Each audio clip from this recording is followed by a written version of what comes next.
Our assassin's drowning attempt on Frederick is interrupted by the butler. Fortunately, the assassin is able to mimic his victim's voice, sending the butler away and finishing off his dark deed in peace.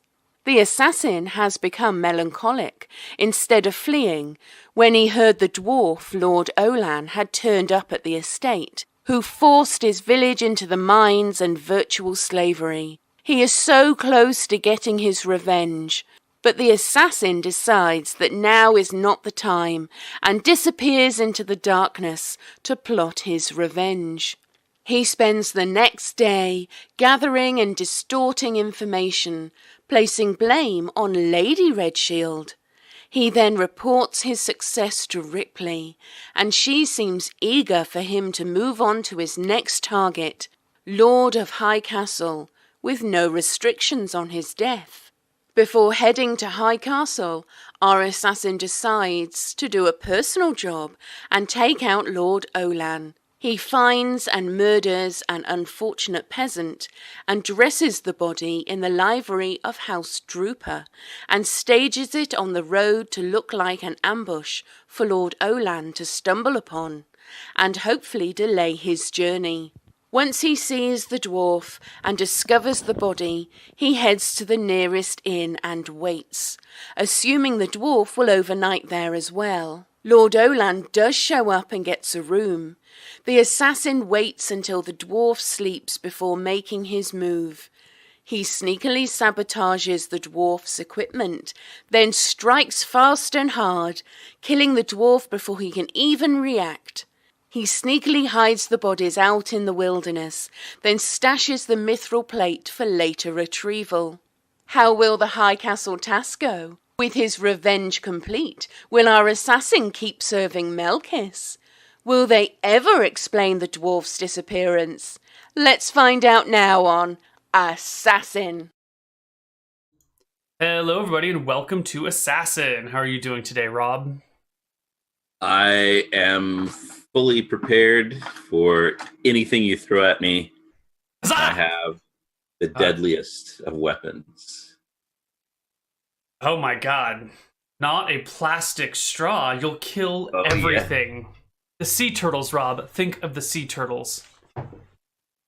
And the seagulls. Think of the seagulls and the manta rays. Screw the manta rays. They know what they did. Wait, so spare the seagulls, but screw the manta rays? Really? They know what they did. All right. Well, we've been on hiatus for a week. How has your week been? Free week? Good. I basically, I'm just less than 24 hours from having gone full castaway. I shaved up and got a haircut and everything just for you. Wow. And because I figured anybody who spends a week at Burning Man is clearly has high standards of, personal hygiene and, and expectations of others. Mm-hmm. The highest of standards. You wouldn't even know. Wouldn't even know. So I guess everything is in order and going smoothly. So before something has a chance to mess it all up, let's hop into game. Let's do it. The final mission, the final countdown.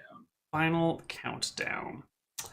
Yes. So where last we left our intrepid hero, they had, well, we've all just heard that recap, but you had killed a noble's son and also a bodyguard,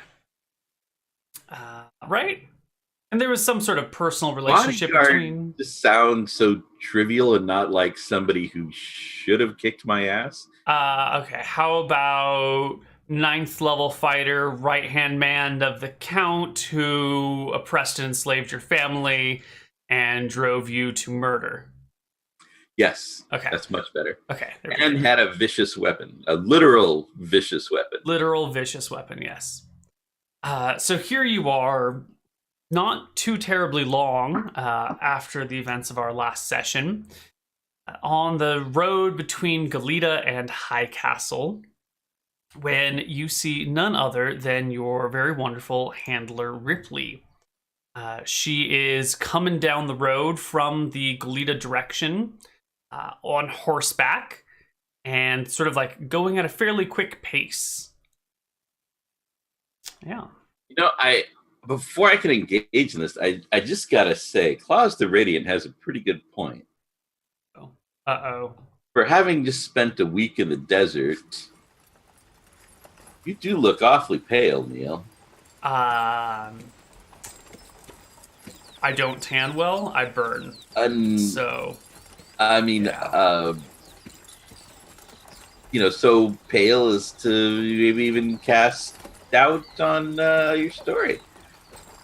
I mean, who would cover up something with a week-long trip to the desert? What else could I possibly be Would have doing? left you so pale? I don't know. Maybe you spent the last week in a gimp suit, completely covered. Those two things aren't mutually exclusive there, Rob. I could have done them both. I suppose that's true. But no gimp suits for me. They're too expensive. I can't afford them. The zippers and the leathers. It's just. Well, I did see a Pinterest about how you can DIY. DIY. With a a surfing wetsuit. Really? And what led you to this revelation? How did you come across this Pinterest story? I was checking for a friend. All right. So you're on your way towards High Castle when Ripley is coming up behind you on a horse, moving at pretty good speeds. All right, I stepped to the side of the road so as not to be run down. Just no trying to flag her down, no seeing what's up, just like getting out of the way. Well, I'm standing there watching, I assume. Okay. Is looking for me. Yeah, she's definitely looking for you. And as you step to the side and see what's going on, she pulls up pretty quickly on the reins, and you notice that there is a body draped over the front of her saddle as well. And she looks around drastically. It's not the dwarf, is it? It is not the dwarf's body. Okay. It is a youngish... Oops, I rolled this one. Where's my D6s? Yeah, it is a youngish human woman dressed in security clothes, like not quite like a full-on guard's outfit because she's not wearing any armor, but you notice she's got the Drooper family sigil on her, and she's got the clothes of a messenger rider. Looks like some sort of agent of the family, and there is an empty scabbard dangling at her side. She's very clearly dead. There's a slash across her neck and a big bloody streak down her front. I don't know. I was starting to maybe get some plans for that outfit. Ripley looks at you and goes, "What have you done?" My job.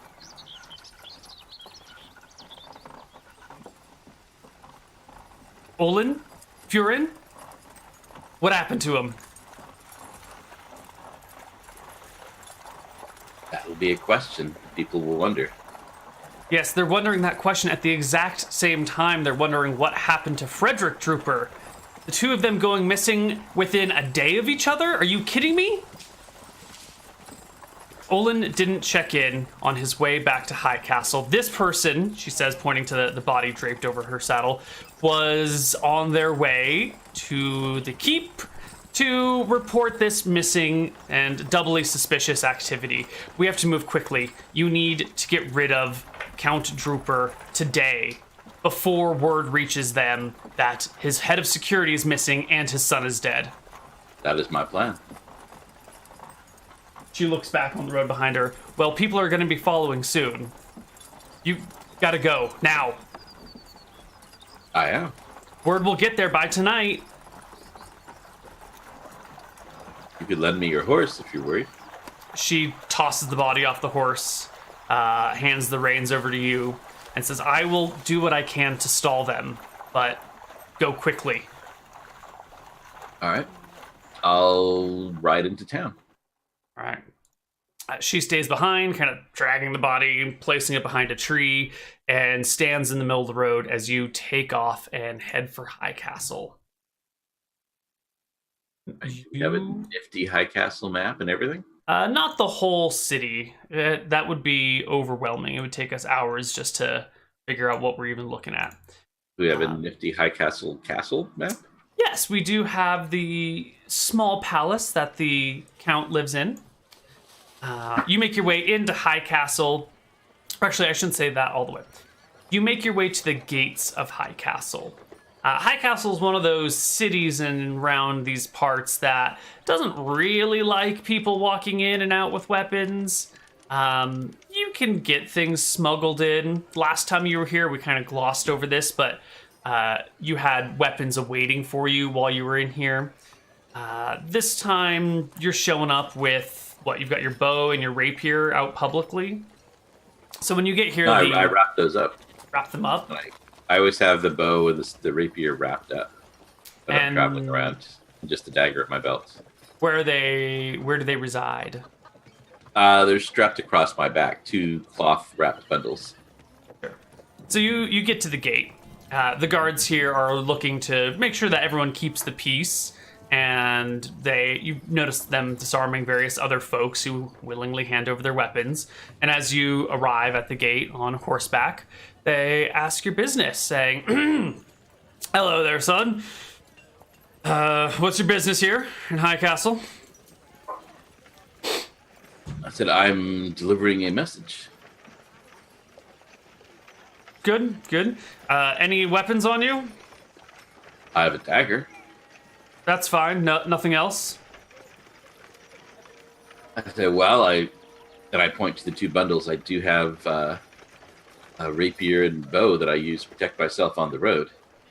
We'll keep them here for you. Do you have a sign or a symbol? Do you know your letters? I look indignant and say, I can make the first letters in my name. That's all we need. He'd pull out like a little clipboard and some pen and paper, and he flips through some pages, looks at you, writes a very brief description. Tall man, dark hair, wide brim hat, dark features, goatee. All right, and takes the bundles from you and asks you to sign for them, and we'll go put them in storage, and you can retrieve them whenever you want. Okay. But your dagger is fine. They don't mind if you have that on you. And you don't have any other else that we need to be concerned about? No. Looks fine. Yeah, they don't notice your brass knuckles. They're tucked away in a pocket somewhere, I assume. And they let you ride on in. High Castle's a fairly large town. It's the 2nd largest town in all of Eridon. And the palace is easily spotted from a distance. It rests on a small hill near the middle, not really the south middle of town. And you can make your way there. Busy city streets. All right. As I pass through the busy city streets, I would like to buy 3 more daggers. Can do. I think you still have a buttload of money. Metric buttload of money, sorry. So no problem. That's 10 times as big as a regular buttload. It really is.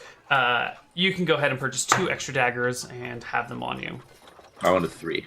3 extra daggers and have them on you.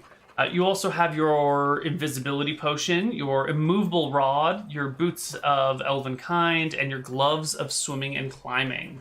Mm-hmm. All right, so 1 dagger is in each boot, and the other one is at the small of my back. Could I draw the one at the small of my back fairly quickly if I need to?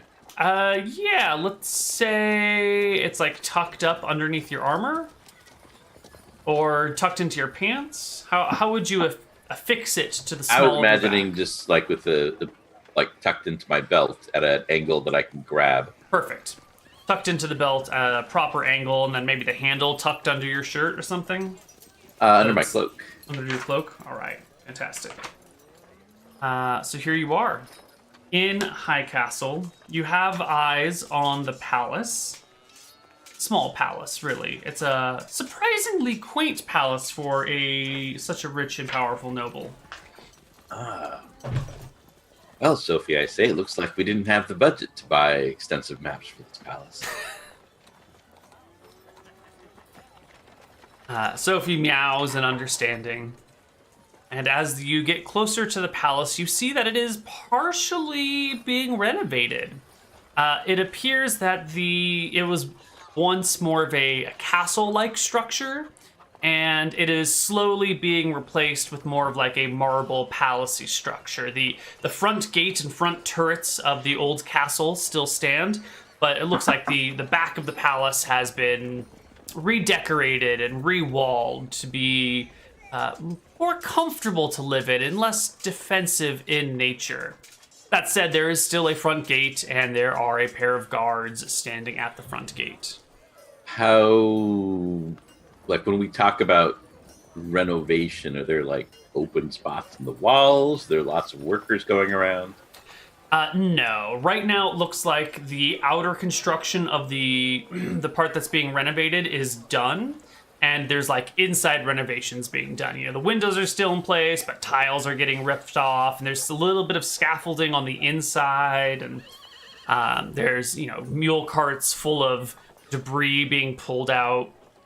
It looks like it is still operationally safe from the outside, except for that small heat exhaust port that we don't need to worry about.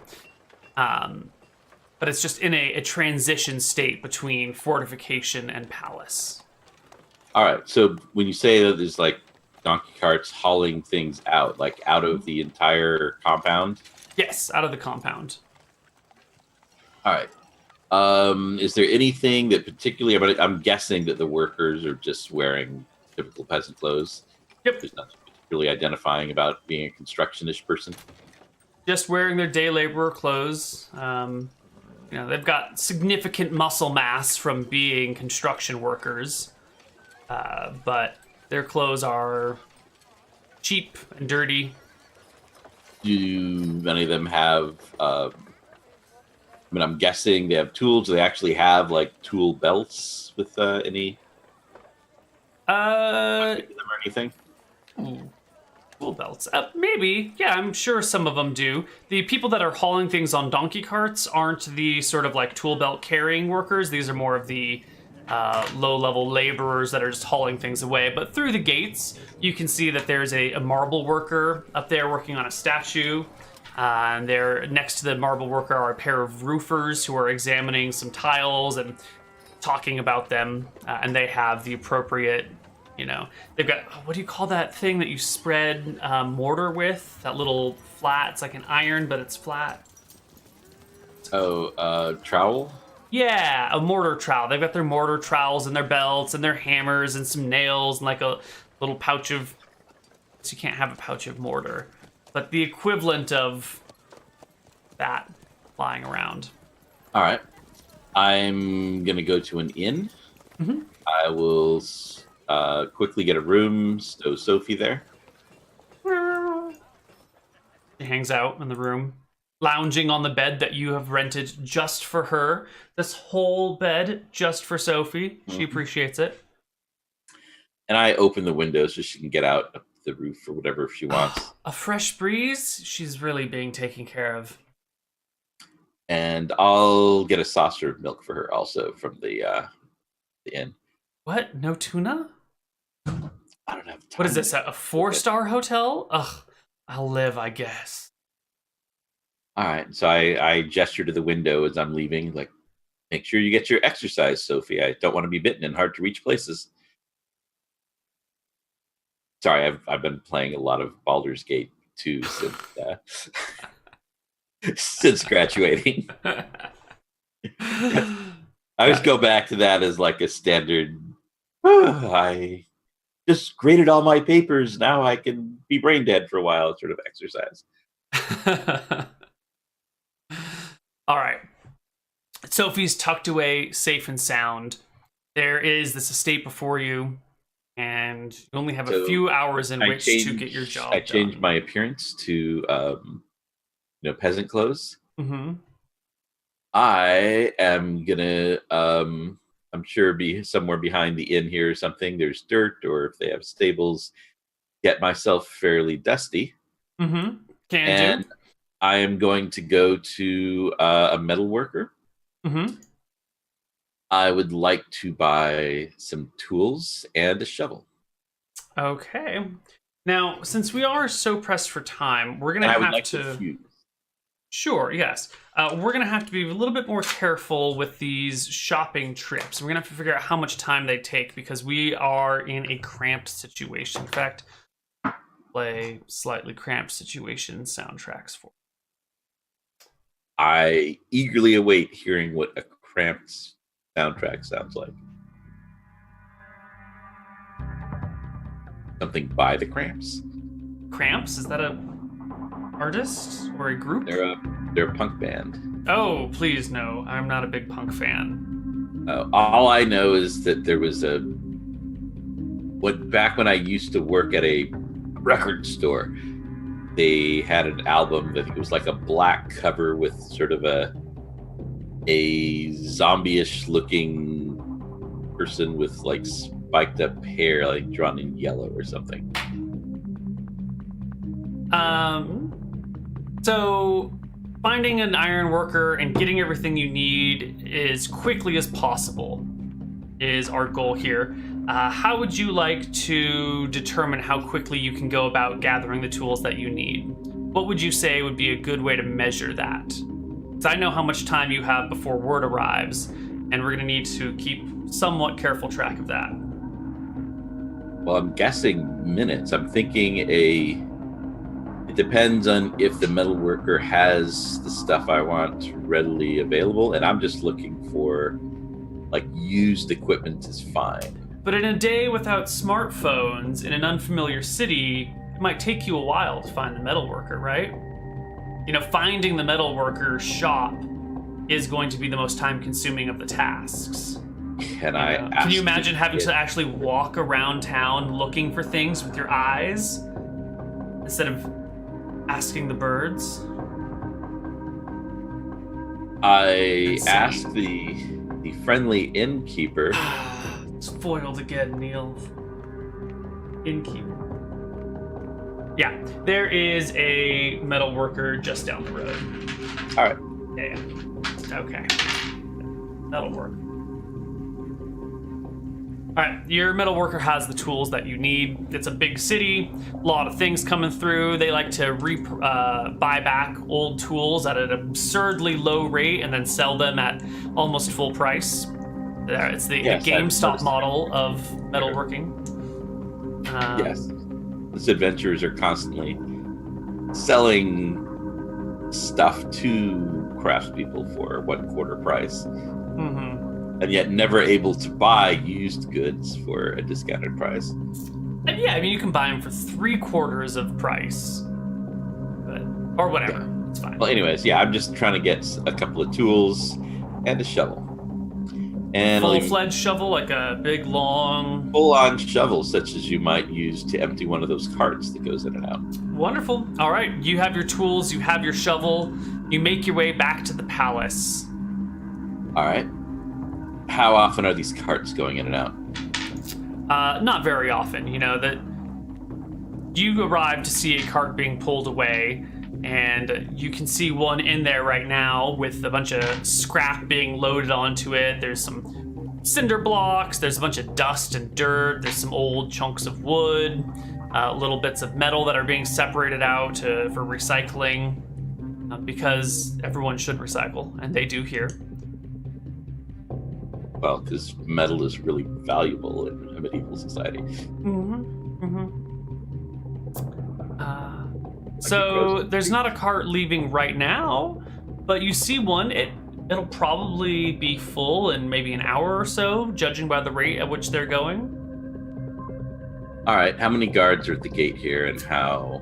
There are a pair of guardsmen at the gates. All right. I don't want to wait an hour.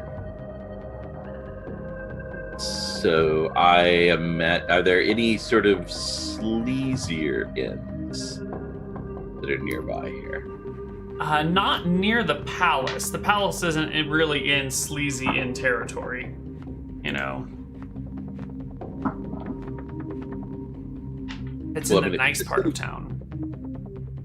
Yeah, but a medieval town itself isn't all that big. It's not like you walk across it and... It's I mean, probably... they're much more population dense than, say, Goleta. Yeah, it's probably at least 2 square miles, though. Yeah, which means that it's, you know, it could be like a quarter mile to the sleazy part of town. Yeah. So, yeah, but that's about right. It's about a quarter mile to the sleazy part of town. Yeah. All right. I will take it. So how long you want to say that is that? 10 minutes? I don't know. Yeah, 10 minutes to get there. Check out your inn. Yeah. All right. When you go into the inn, I'm assuming in the sleazier part of town that there are many working girls. Yes. Yes, there are. There are plenty of working boys and girls here. All right. Many of them are hanging out on the streets, although it's a little early in the day, so probably not as many are on the streets. The brothels are probably quite full, though. All right. Well, I am looking for 2 to hire. Or what? I am looking to hire 2 of them. Okay, yeah, sorry. That makes sense. I thought you said something completely different. I said 2 to hire. Right, not 2 tires. I was like, huh? Tires? Okay, you find 2. Yes, after I use the prostitutes to distract the guards, then I'm going to get like a tire, jam it over them so their arms are held and they're trapped in the tire going, whoa! Oh, see, I thought you were going to get in the tire and have them roll you towards the keep, and so you'll just like roll in disguised. Then as everyone's like, who's rolling tires in the keep, you like sneak out.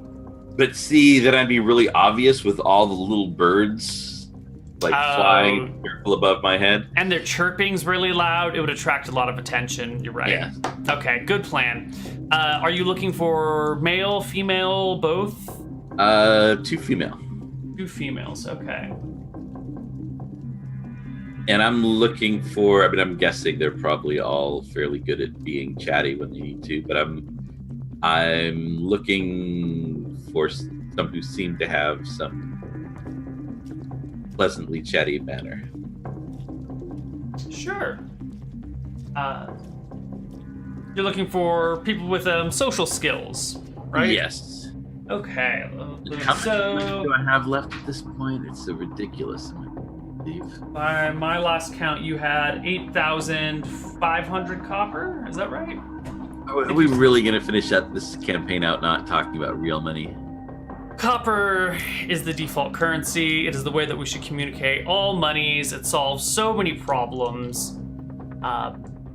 You can go ahead and still pay with gold and silver, but everything ought to be in the copper base.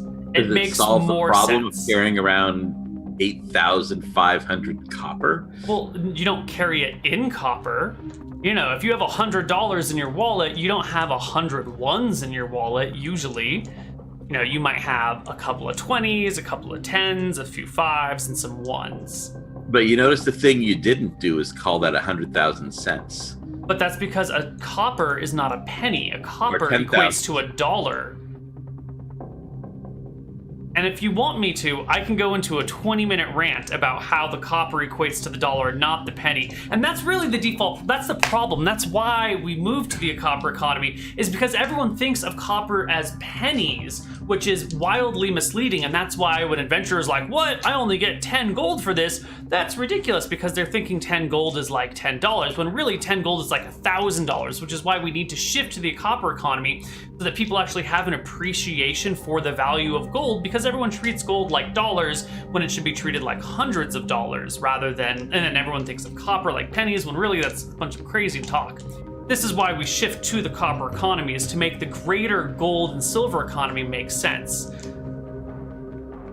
I condensed it down to the 2-minute rant version. But there's a 5-minute one, and there's like an hour one that has charts and graphs, and that is not a joke. That is a real presentation. We'll get to it another day. That's what people tune in for, Neal. Maybe another time. Maybe we'll do a special show about the copper economy, and we'll link it here some other time. I think it's pretty clear, and I think we can all agree that people play D&D For the economics. for the monetary coinage discussions here. That's what I do it for. So, given that a copper is $1, Roughly speaking. is 100 copper a fairly super generous amount for each of these women? Yes. What would be a super, like, A gold piece a piece for, well, it really depends on how much time you want to purchase. Gold piece an hour is a great rate, but a gold piece a night is is better than average, I would guess. I say to them, is you want to get people in by... The way you talk people into something isn't telling them the whole thing you want them to do at first. Mm-hmm. It's get them to agree to step 1. So instead of agreeing to go all the way to the final step, Mm-hmm. you're just like now getting them to go from step 1 to step 2. Right. And by the time they see the final step, they're in too deep and they can't turn back. Exactly. Yeah. So The next show after Assassination is going to be Manipulation. It's our next project we're working on. Anyway. it's where I'm going to be coming in, talking a dragon by stages into giving me his treasure. Starts and then with commit suicide. Yeah, it starts with, will you eat this princess for me? And that's step 1. And by step 30, it's, okay, and help me carry the treasure back to my place. Mm-hmm. Of course, we only accept the steps 2 through 29 are only for the $10,000 Patreon level subs. So, well, no. that. Remember, Neal, we talked about step 2 would be for the dollar level Patreon subs. Well, that's right. And then step 3, if you donate up to $5, then you can see step 3, which is only $4 more than you had to pay for the other episodes. So, I mean, why would you ditch this series at that point? Right. Then third, you get as a bonus. So, I mean, you have to sign up for number 2. You're going to get 3 as a bonus. It's a freebie, Yeah. Yeah. And then now that you're 3 in, the 4th episode at $6. But the 4th one's really important. It's almost, I wouldn't quite say it's the key to the whole plan, but it's like the lock to the whole plan, That's fair. Yeah. Anyway, time is running out. I meant to say earlier, and it sort of slipped my mind, that we were going to sort of try and do this in reasonable real time. The more real time we spend talking, the more time passes in game. We'll ignore that whole conversation that we just had for that purpose, though, because that would be wildly unfair. But here you are standing. So, All right, so after step finishing 6 is urgency. Yeah, so after finishing giving the workers a big lecture on the copper economy, I say, well,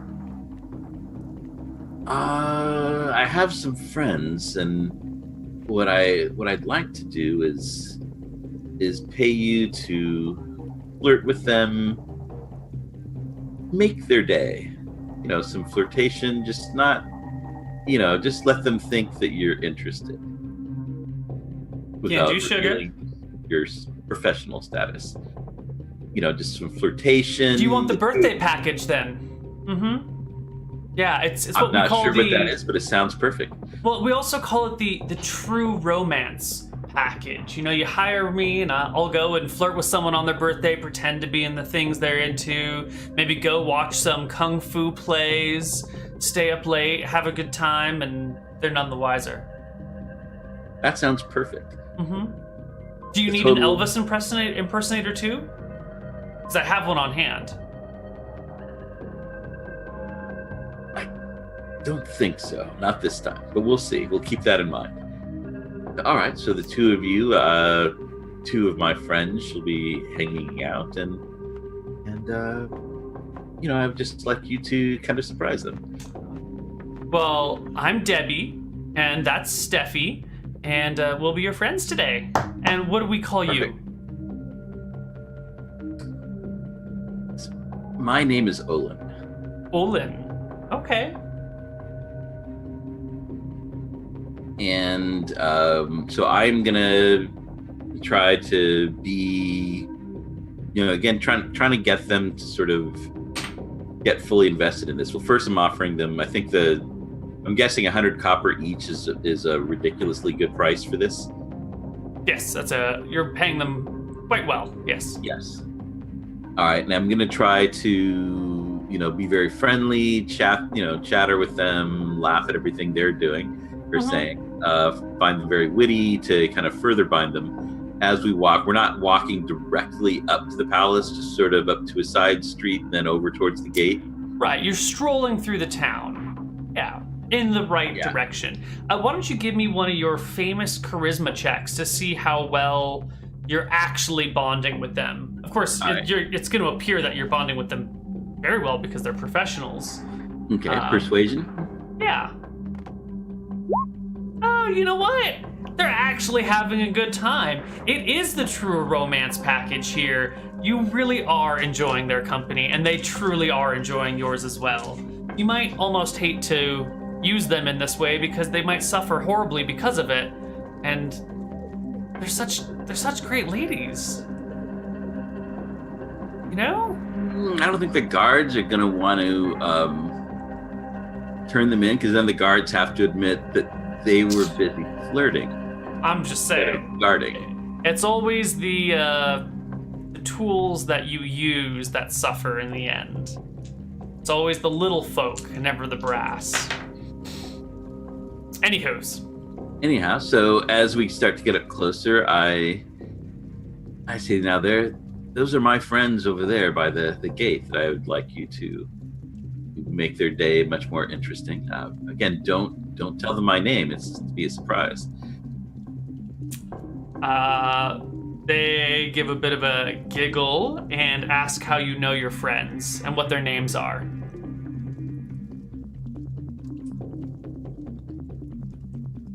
I'm going to ignore the names. We'll going,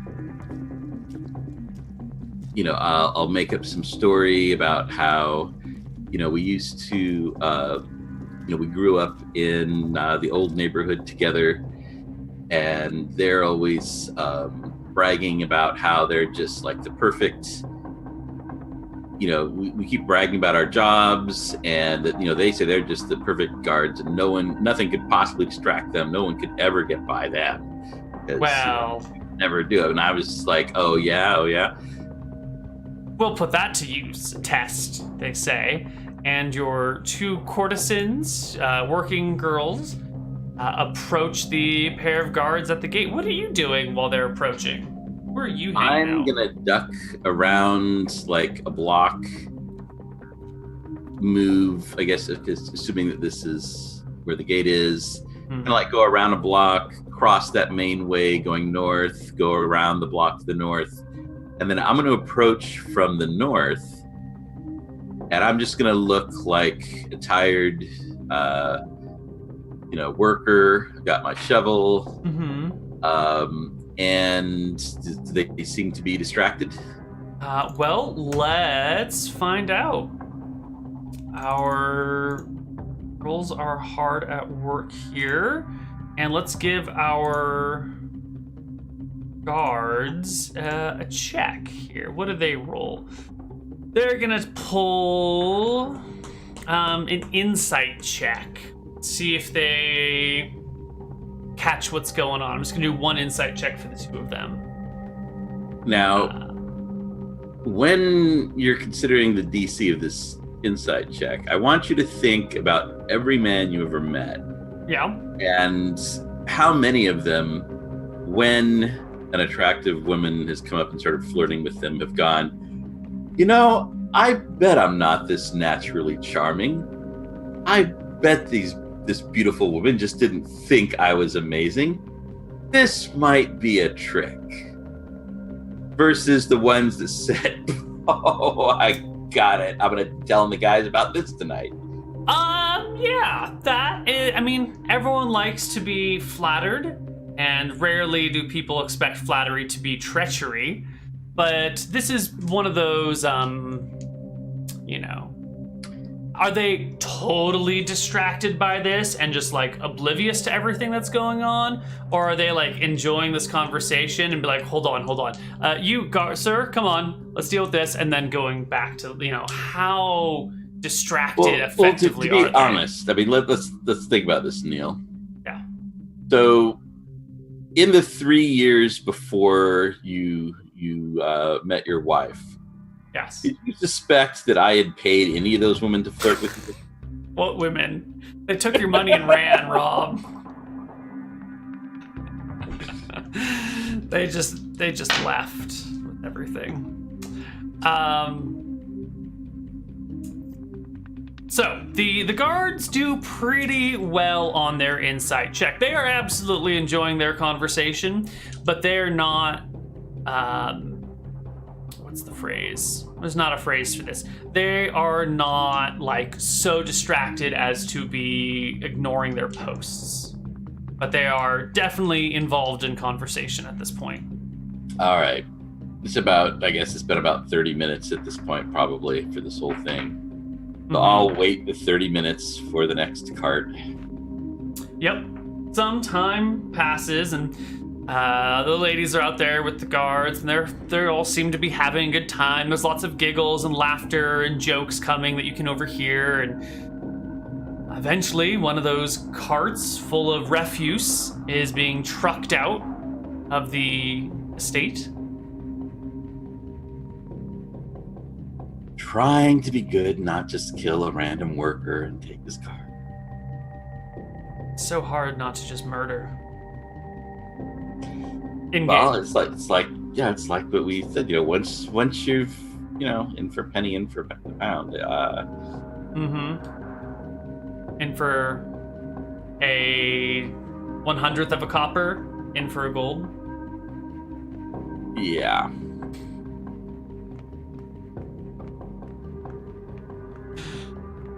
So I will. Indicates how many workers does it look like there are? Is there is there just like 10? Are there like dozens, and they wouldn't all know each other?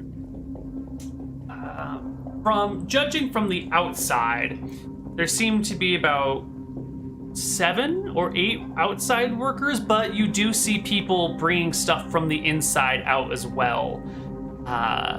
You're gonna have a hard time judging the number of workers on the inside because it's like a 3-story palace. So if there's as many outside as there are in, we're probably in the dozen range. Have I seen servants or stuff? I would really hate to infiltrate this palace and find out he's not even staying here during the renovation. He's staying at the spare room in his friend's condo. You do see what looks to be the head butler pretty angrily yelling at one of the servants who is one of the workers who's bringing out a broken vase. Walking head down, carrying the broken vase as the butler walks behind. You can't hear the words, but there's finger wagging and rah, rah, rah, rah, rah. And the worker is very bashful and embarrassed.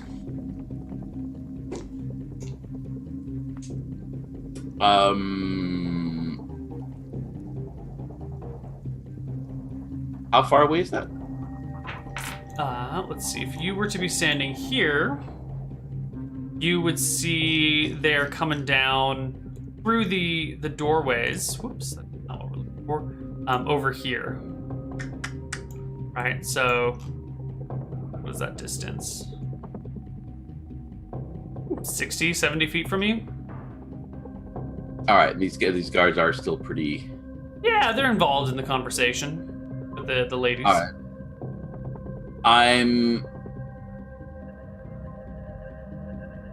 Screw it. Let's see what I can do here. I'm gonna start like walking up here, and then seeing the argument going on there, start to look a bit indignant and a bit ticked off, and I'm going to stride purposefully through the gate, as if I'm about to give the butler a piece of my mind. Okay, give me a flat deception check just for how much you can own the role and belong in that place. All right.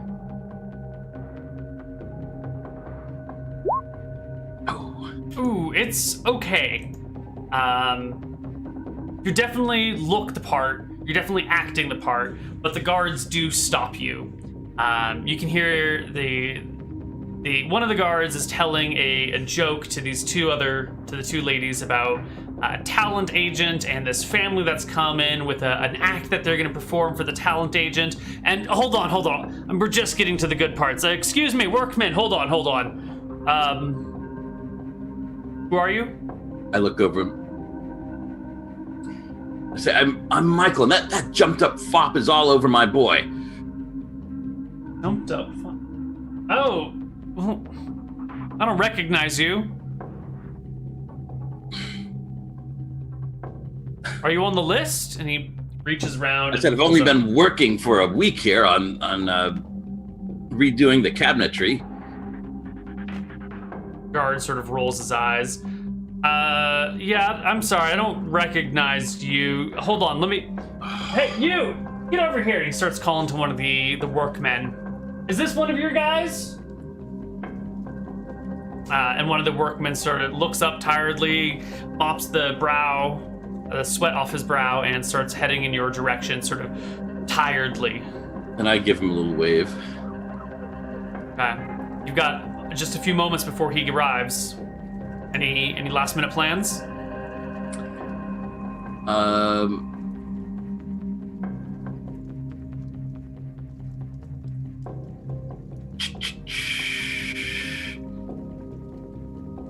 I'm just gonna try to BS my way through this here. All right. The laborer shows up, kind of walks over to where the guards are, and says, "This." Looks at you, shakes his head, and goes, "No, I don't recognize him." Been working on the cabinets. Gives a shrug. Anything else you need? And the guards shake their head and tell him to go back, and he goes back to work. And the guard's like, I just look just ridiculously annoyed here. "Do you have a pass? Look, no one gets into the palace that doesn't get through us first, so why don't you just turn around and go find the foreman or something and sort it all out with them?" Anyway, ladies, so it's this family, right? Yeah, I walk off like I can't believe this here. Mm-hmm. And I'll go around the north, and I want to examine the walls, looking for places that it might be possible to go over. Yeah, there are plenty of places that you could climb the walls here. In fact, it probably wouldn't even be that hard. That would not be super visible or noticeable. That is going to be a bit of a problem. As we mentioned before, this is the palace on the hill near the south center of town. The outer walls are highly visible, like everything. Everyone. All right. I guess it's a bad day to be a cart driver. I'm going to go look for... So there needs to be a cart. I still have to wait for a cart. All right, I'm going to go position myself so that I can observe carts leaving. All right. You give it a little bit more time, and another cart does leave the compound, but now it's been over an hour since you've got to town here, or since you got to the palace, and your time is being eaten up. Mm-hmm.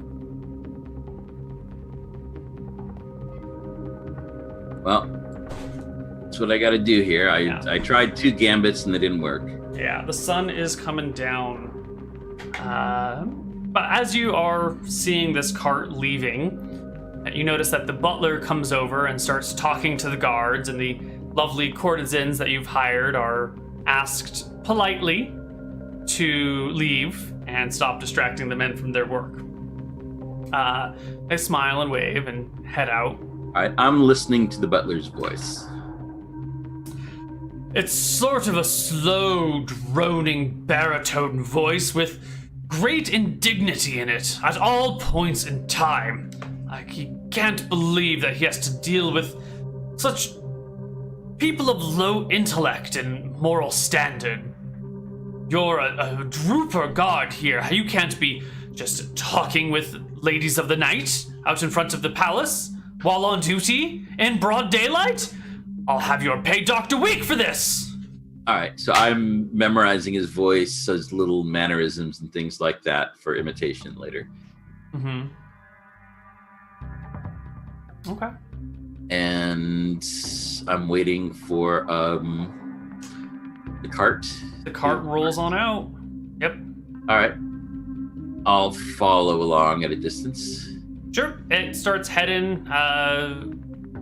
Where would you take a bunch of refuse? It starts heading for the edge of the city, because High Castle, if we remember, is built on top of this cliff, and there's a sheer drop, and then down below is the docks, and that's where a couple of other people unfortunately met their ends.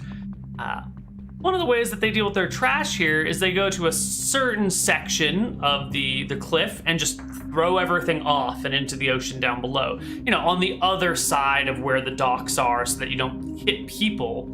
It's sort of the dumping grounds. So the cart is getting rolled on over towards the cliffside to be emptied into the canal.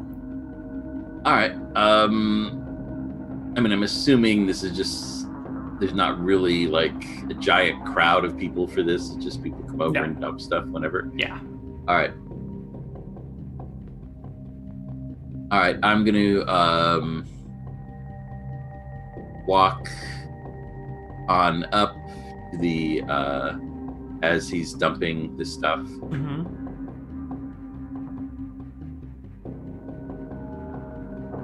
And I call him. I'm taking a look around to see how deserted everything is. Make sure there's no witnesses. Mm-hmm. I mean, there's like a kid playing with a dog maybe 100 feet away, but he's not paying attention. All right, so I'm going to get the... can I position the cart so it's between us and the kid? Yeah, you can walk to the other side of the cart and it'll work. For now. All right, I look tired and call over to the peasant. I want to get him over to the other side of the cart where the kid can't see. He stops his work before he dumps everything and leans heavily on the cart and says, "What do you want?" They sent me to help you out. Who? I said that one with the mustache. And I said to give you this. And I grab my pouch and hold it up. He takes a few steps forward and holds out his hand to take the pouch and looks very curiously at what it might be. All right. I'm gonna brass knuckle assassination him on the side of the head because I don't want to get blood all over his clothes. So as he goes to take the pouch, the right hand just comes up and cocks him on the side of the face. Yes. Give me a roll to hit. I think we were using dagger for that, except that it's blunt instead of pierce. Yes, exactly. Oh, dear God. My God. Well, he's AC 10. I guess he could have bad dexterity. He could have bad dexterity. We're going to have to roll his dexterity, though. Yes. Average dexterity. Oh, God damn. One less. One less. It's every time you try and kill an innocent peasant, shit goes awry.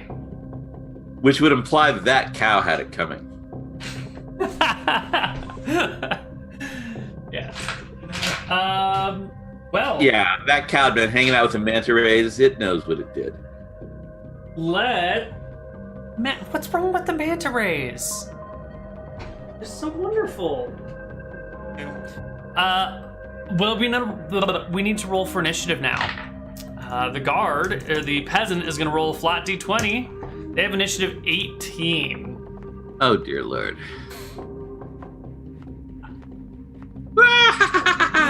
Oh, you barely beat them. All right, you go first. All right. Peasant just How like, How can I freaking miss? Ha! Finally. You stab him. He's no longer surprised. So you I don't just have to act before his first initiative to still get the assassination. Oh, is that it? Yes. Sure, then he's definitely... Who hasn't taken an action in combat yet.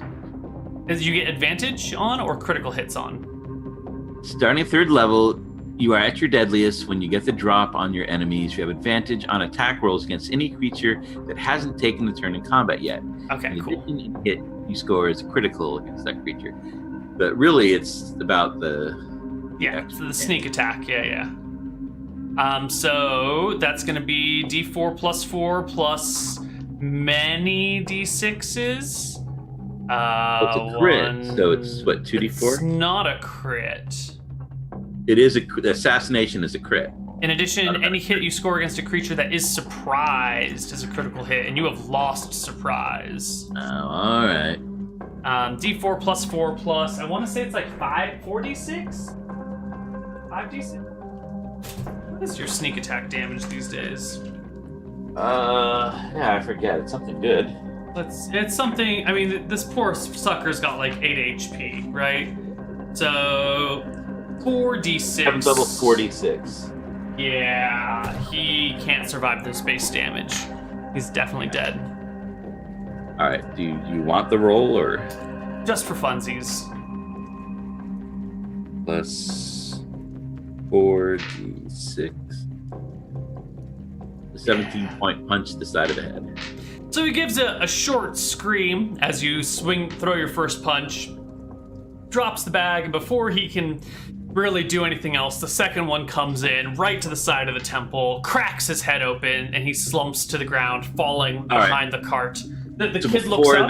Before the kid can like really do anything, I'm on the other side of the cart, and I let the shovel down and I kind of hop out like, God, my foot!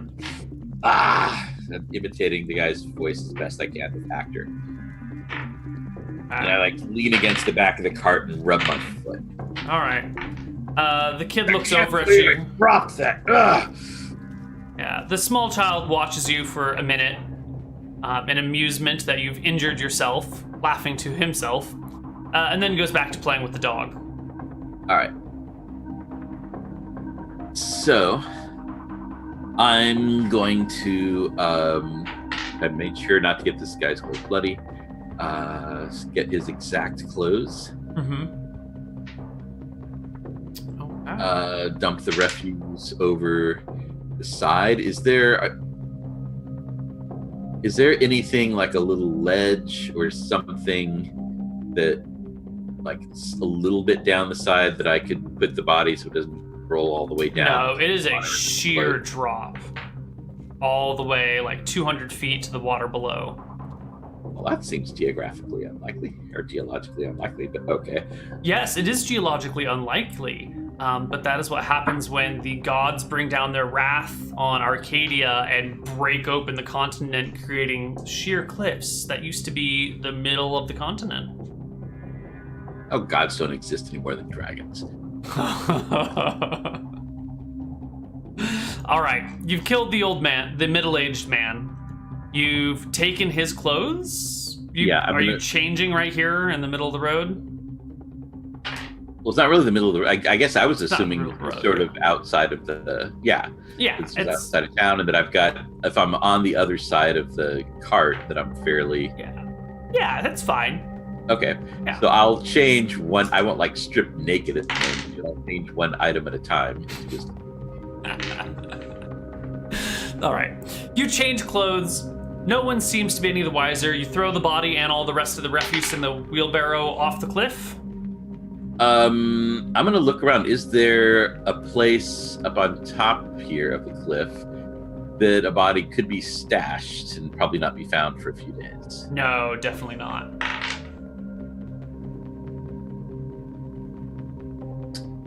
I'm sure the body's just gonna end up washing into the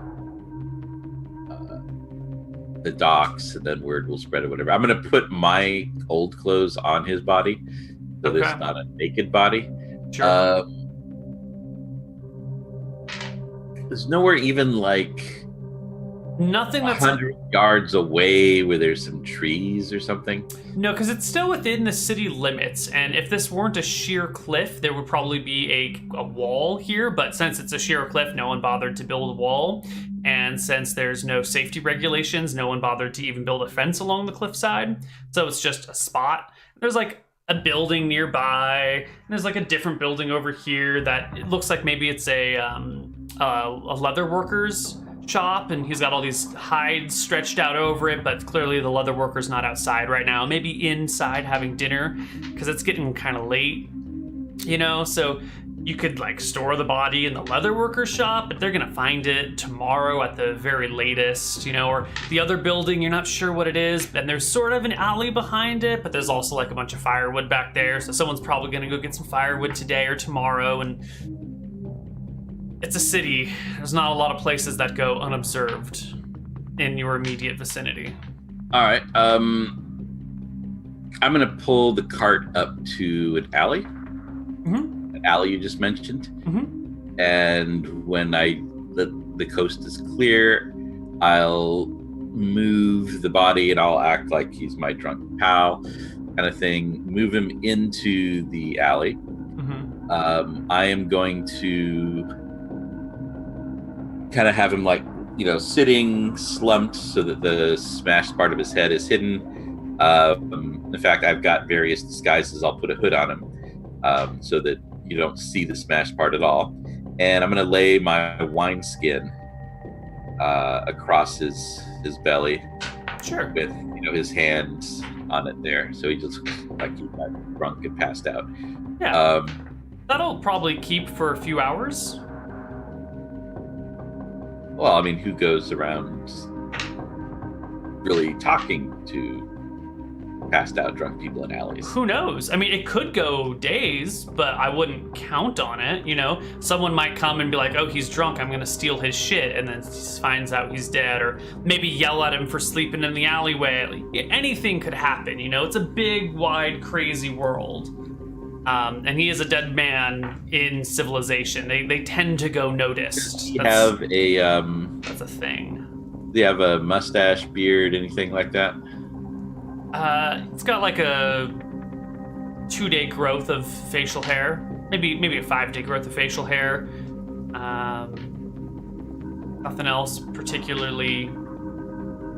All right. I'm gonna, with my disguise kit, disguise myself as him as best I can. I'll shave down to a growth. I'm wearing his clothes. I you know, whatever this pass is, I'm going to take the pass. I mean, I've got a disguise kit, which is this is basically what it's supposed to be for. Right. So your disguise kit, you'll have to shave down your beard, and then you can apply like the fake beard to your face, and that'll hold. I'm figuring I'm just trying to get a stubble effect, like he's done, right? So I'm just trying to shave down to stubble. You can't shave down to stubble without an electric razor. You got to scrape the skin. You can't just like trim a beard down to like a semi beard with a straight razor. It's not possible. It is with a magic dagger. A magic dagger of like carefully manicured beard. Put the dagger on like the 5-day beard setting, or put it on like the 1 magic setting. Dagger of Miami Vice. So I can perpetually have 5 o'clock shadow. You've got a fake beard. Are you telling me there's not some nobles that have magic daggers that give them constant 5 o'clock shadow when they shave? It's a specialty magical item. They are shears of douchey grooming, is what they're called. But you don't have those. So you have a fake beard you can glue on your face. Well, I'm just trying to duplicate this guy as best I Yeah, can. that's fine. You've done a good job. We'll roll some checks in a little bit when we come back from our break, because it is time All right. for our first break here on Assassin. We have 2 hours left in which to kill Count Drooper, after which word will arrive that his son is dead and the captain of his household guard and long-time family confidant are both missing, and security will go way up. So we will see you on the other side of our break. Bye.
Hello, everybody, and welcome back to Assassin.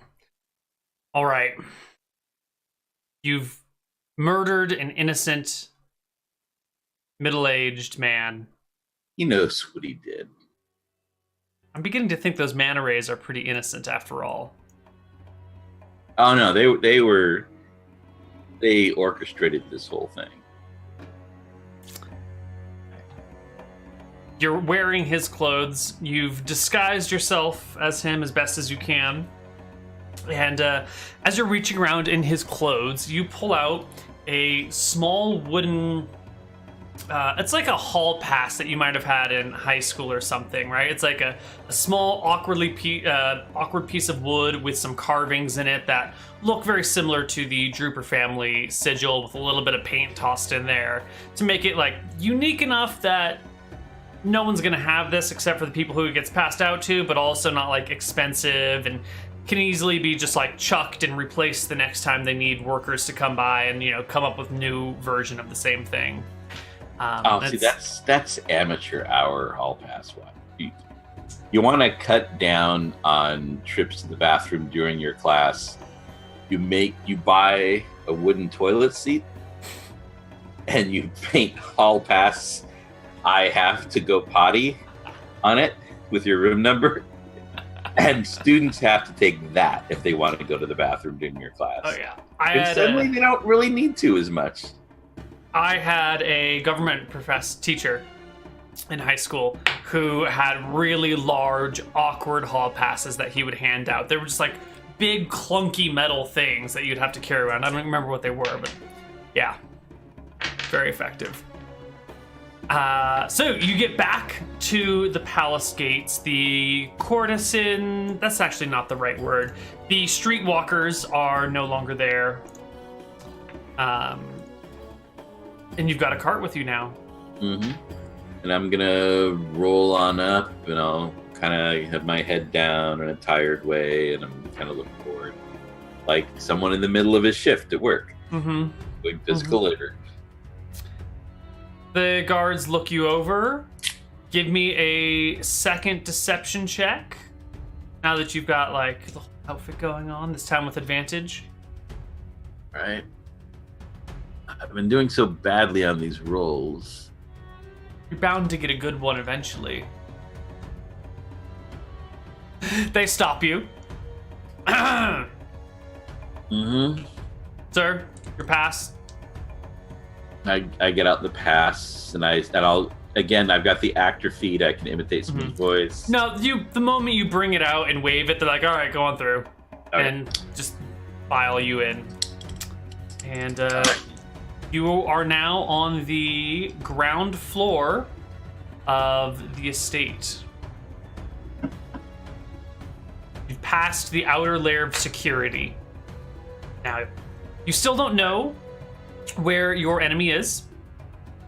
You know that he is definitely probably guarded. You know, there's lots of guards around, but no one's necessarily on high alert. And there are a few unknown people walking about. You have a dagger on you, which is not unusual for a manual laborer at this point in time. And in this place, many daggers. I think maybe your back dagger you might have to move or get rid of because you're no longer wearing a cloak. Yeah, I'll have that just inside my shirt here. Okay. Wrapped tight to my body. Basically, I'll have a cloth wrapped around under my shirt with the dagger tucked in. And where are your brass knuckles? Because you certainly can't carry those around. I'll also have those in my pocket. Okay. They have pockets? Are you sure the pocket was invented back then? Kidding. Here you are. All right. First, is it clear where the cart is supposed to go? Where did I see them loading up before? The cart had just been like in this area. It was just a dumping ground for stuff. All right. I'll put the cart where it's supposed to be. And I'm gonna have my my head down. You know, again, not like, you know, but just tired laborer look. Yeah. All right. So I'm up here-ish.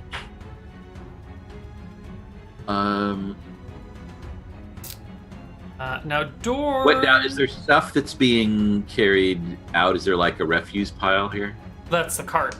Cart is the refuse pile. But has more refuse piled up while this was being dumped? There's a small amount that is piled up on the steps and around here.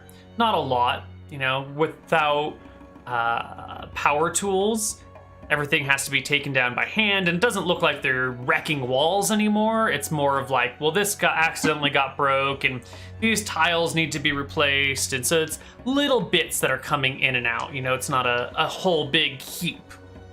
All right. So looking for a piece that clearly came from inside, like some piece of cabinet or something, some interior refuse. There is a cabinet door that has a crack on it. You know, it looks like someone was carving some sort of figurine into it, and something happened, and the chisel split the whole cabinet door, and it's been chucked out here. All right, that actually is perfect. I'll grab that. What's the security situation looking like up here? I don't see any guards. No, to your bottom left is a walkway into what looks probably like a guardhouse. You know, these are the turrets on the building over here. On the all of this inside is like nice walls. This out here is like hard. I shouldn't say hard stone. Large stone from like castle fortifications. While this is like a wood-walled section, and this is like nice marble over here. You see no guards. The stuff down below is marble. Yeah. Let's see. Actually, this is a wooden wall, but you can see through the windows like marbled interiors. And this up here is also a wooden wall, and there are marble and like nice interiors within here. There's a window right there into a storeroom. All right. Storeroom is not where I'm going to find the count. I am looking for to the building to the north or the south. Either of them have chimneys. Do they look like they might be? Basically, I'm looking for where the count might be staying during this whole process, and I'm gonna start loading some very, slowly, tiredly, taking my time. The other refuse aside from that cabinet door into the cart. There are many chimneys. While I investigate, and I'm also paying some that are emitting smoke. I'm looking for signs of the Duke's or the Count's presence, particularly the butler or fancy-ish looking servants. And I'm also listening for any names being said by the workmen. Okay. Well, you're standing here right now. You see there are 1, 2, 3, 4, 5, 6, 7 chimneys scattered throughout the estate. None of them seem to be smoking presently. Right. You overhear no names as of yet. The guards are quietly talking amongst themselves. The other laborers are quietly going around their work. The butler is probably still yelling at that poor craftsman somewhere inside now. But you are standing about... I hear that? No, I mean, probably. You know, butler doing his job probably somewhere, but you can't overhear it. All right. There are assumptions we're making. All right, I'm going to, if I haven't picked up any names or anything yet, I'm going to grab the cabinet door, and I assume it came out of here, this building. Sure. That seems to be the building that everything's coming from. That is the front door that you can walk through. All right. Into... What do I see going on in here? Well, this is the courtroom. There's this raised section over here where the Count might hold court or deal with any issues that might be happening. And then here's the nice area for all of his lowly subjects to stand and watch and be impressed as the Count administers justice and solves people's problems and throws parties and makes proclamations. Are there people working in here? Do I hear workers There in other is- parts? There is a single craftsman who you can see through this doorway up into the north right. He's on the other side in what looks to be a small temple to Astaire, the god of law and order in here. And he's working on, fixing something that's wrong with the statue. The toenails aren't quite right, so he's, carving out cuticles on them. All right. This stair goes upstairs. Sorry, this goes up to this platform. This goes up to the second floor. This goes up to a platform, and this goes up to the second floor as well. All right. Do I hear any other work or people talking anywhere else? Give me a perception check. Absolutely. You can hear the sounds of work being done upstairs. Oh god, the hiccups live. Oh no, the worst. There's work being done upstairs. There's work being done over here in this room. And there's a nagging voice. A masculine nagging voice coming from upstairs somewhere. You can't quite make out the words, but it has that tone to it. That tone that we all know so well. All right, but nothing to the south here right now. No, south side seems to be calm and quiet. All right, I'm going to walk purposefully over to the south. Oh, there's not much going on over here. No. Small room, fireplace, no activities. Also, fairly barren. Looks like it hasn't been redecorated after the renovation. All right. But there's plenty of windows, it looks like. Lots of windows.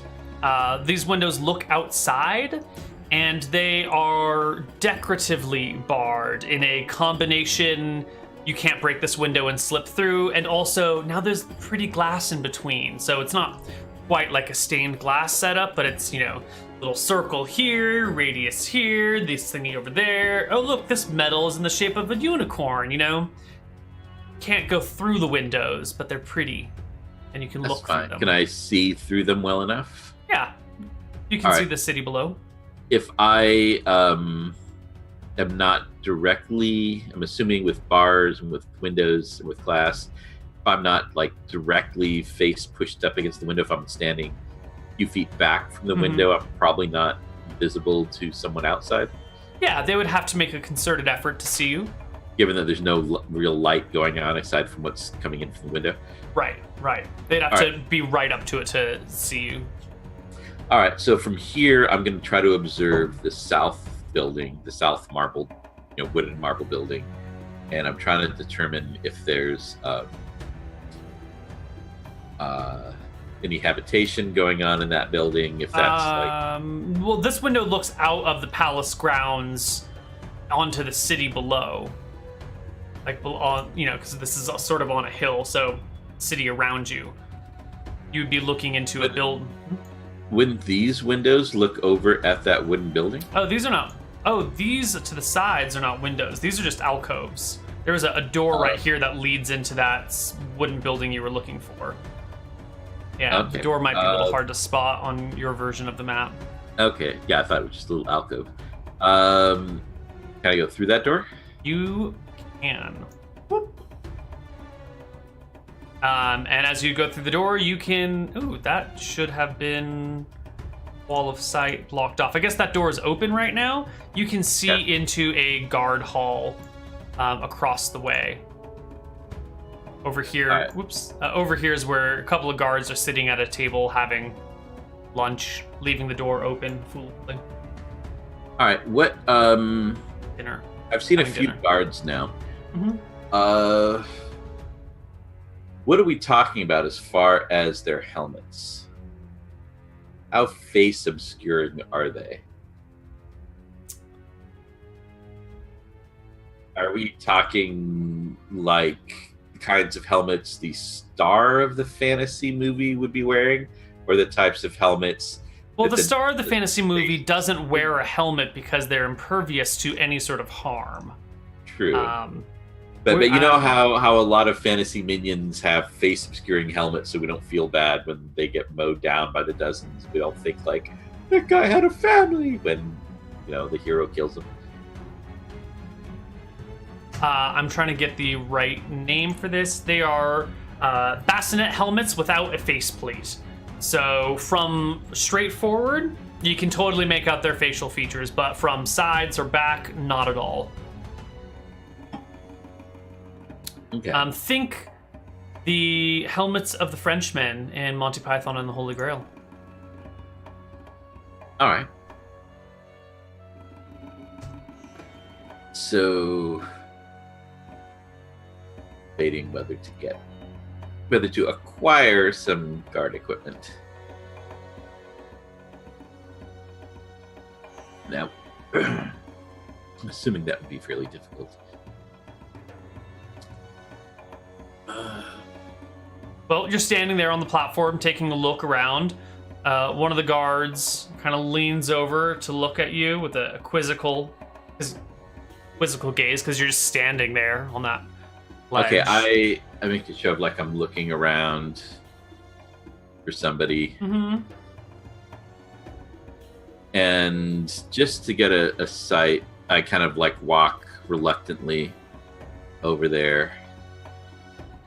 Oi! I go, do you know where the butler is right now? Upstairs? I got told to ask him something. Probably Okay. second or third floor. All right. No. So I'm trying to make them. I'm guessing that workmen don't like to talk to the butler. Yeah. And I'll start heading back out. Yeah, the guards continue to munch on their food. You're getting towards... It's getting kind of late. It's been half an hour since we last checked in with the time, since you dumped the body. And it is definitely evening now. All right. I haven't seen any servants at all. Huh? No, you haven't seen any servants down here on the ground floor. Actually, in that other room before I leave, at these similar windows over here, Yes. did those look out at the other building? This looks back out into that main courtyard that you were in. I think you're in the building, the southern building that you were talking about. Right? You are... Oh, okay. That is that building. All right, never mind then. It was all...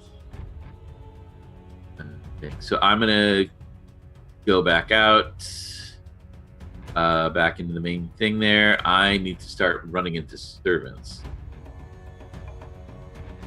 to know that I'm getting to the right place. They're not down here on the ground floor, not during all this work. Well, I figured they might not want to be in the building at all. But maybe they are. So I'm going to go up to the second floor again, striding with purpose, with holding that wooden door, which can be used if need be, as I'm carrying it to it just happens to be obscuring my face. But how else would you carry this big cabinet door? So that's not suspicious at all. Right. Here you come up the stairs to the second floor. There's a balcony that looks down to where the Count would give court below. And there's also a nice hall up here where you could throw a party. There's a balcony that you can see. And then the north and south wings are visible as well. No one has clearly left a door open to the top, though. All right. No signs of servants yet. No, but you definitely hear the sounds of an angry butler coming from this stairway. Oops. Third floor. This stairway, yeah, up on the third floor.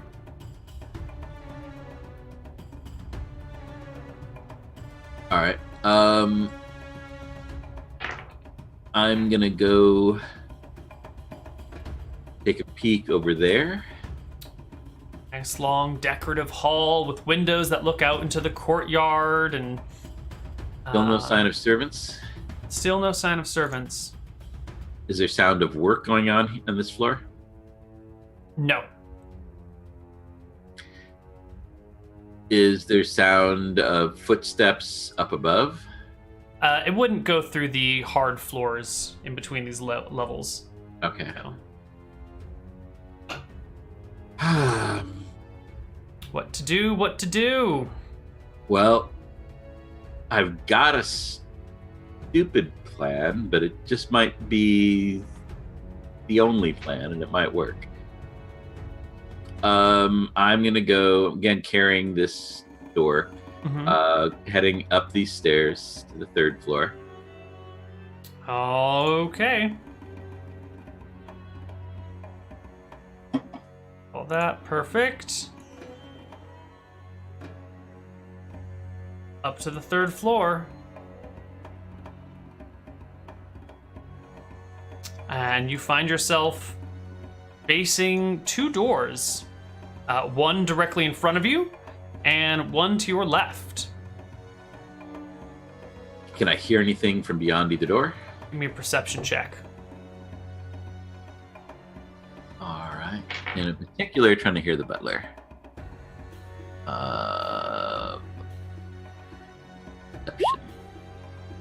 Oh, yeah. You hear the butler. He is on the other side of the door, and you can hear him saying, "I'm terribly sorry, Master Drooper, but one of the workmen seems to have broken the vase given to you by the late Lady Chrysanthemum."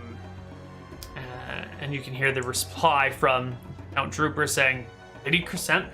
Oh, the white one with the gold roots going throughout it." Butler says, yes, my lord, I'm sorry, it's been broken. Well, I guess we can't have good work without breaking a few eggs or something like that. Isn't there a peasant saying about eggs breaking and that being a good thing? Butler says, I wouldn't know, sir. I don't associate with them. But I thought you ought to know, since it was a prized piece. And the Count replies, yes. Well, brutish people, aren't they? How long until the renovations are done again, sir? Another 2 days. We should all be finished. Just the final touches being made. The Count replies, right. Well... All right. So there's another door. So which door was that? Is that sound coming from? That's coming from the one directly in front of you. The door to the left is quiet. Can I take a peek in through that door then? Yeah, you can open the door and it peers out into a hallway. Okay. Oh, go.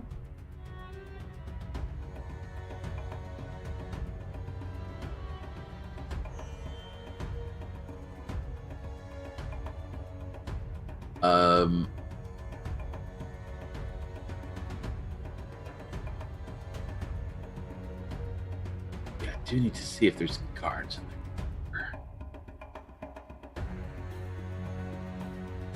You said this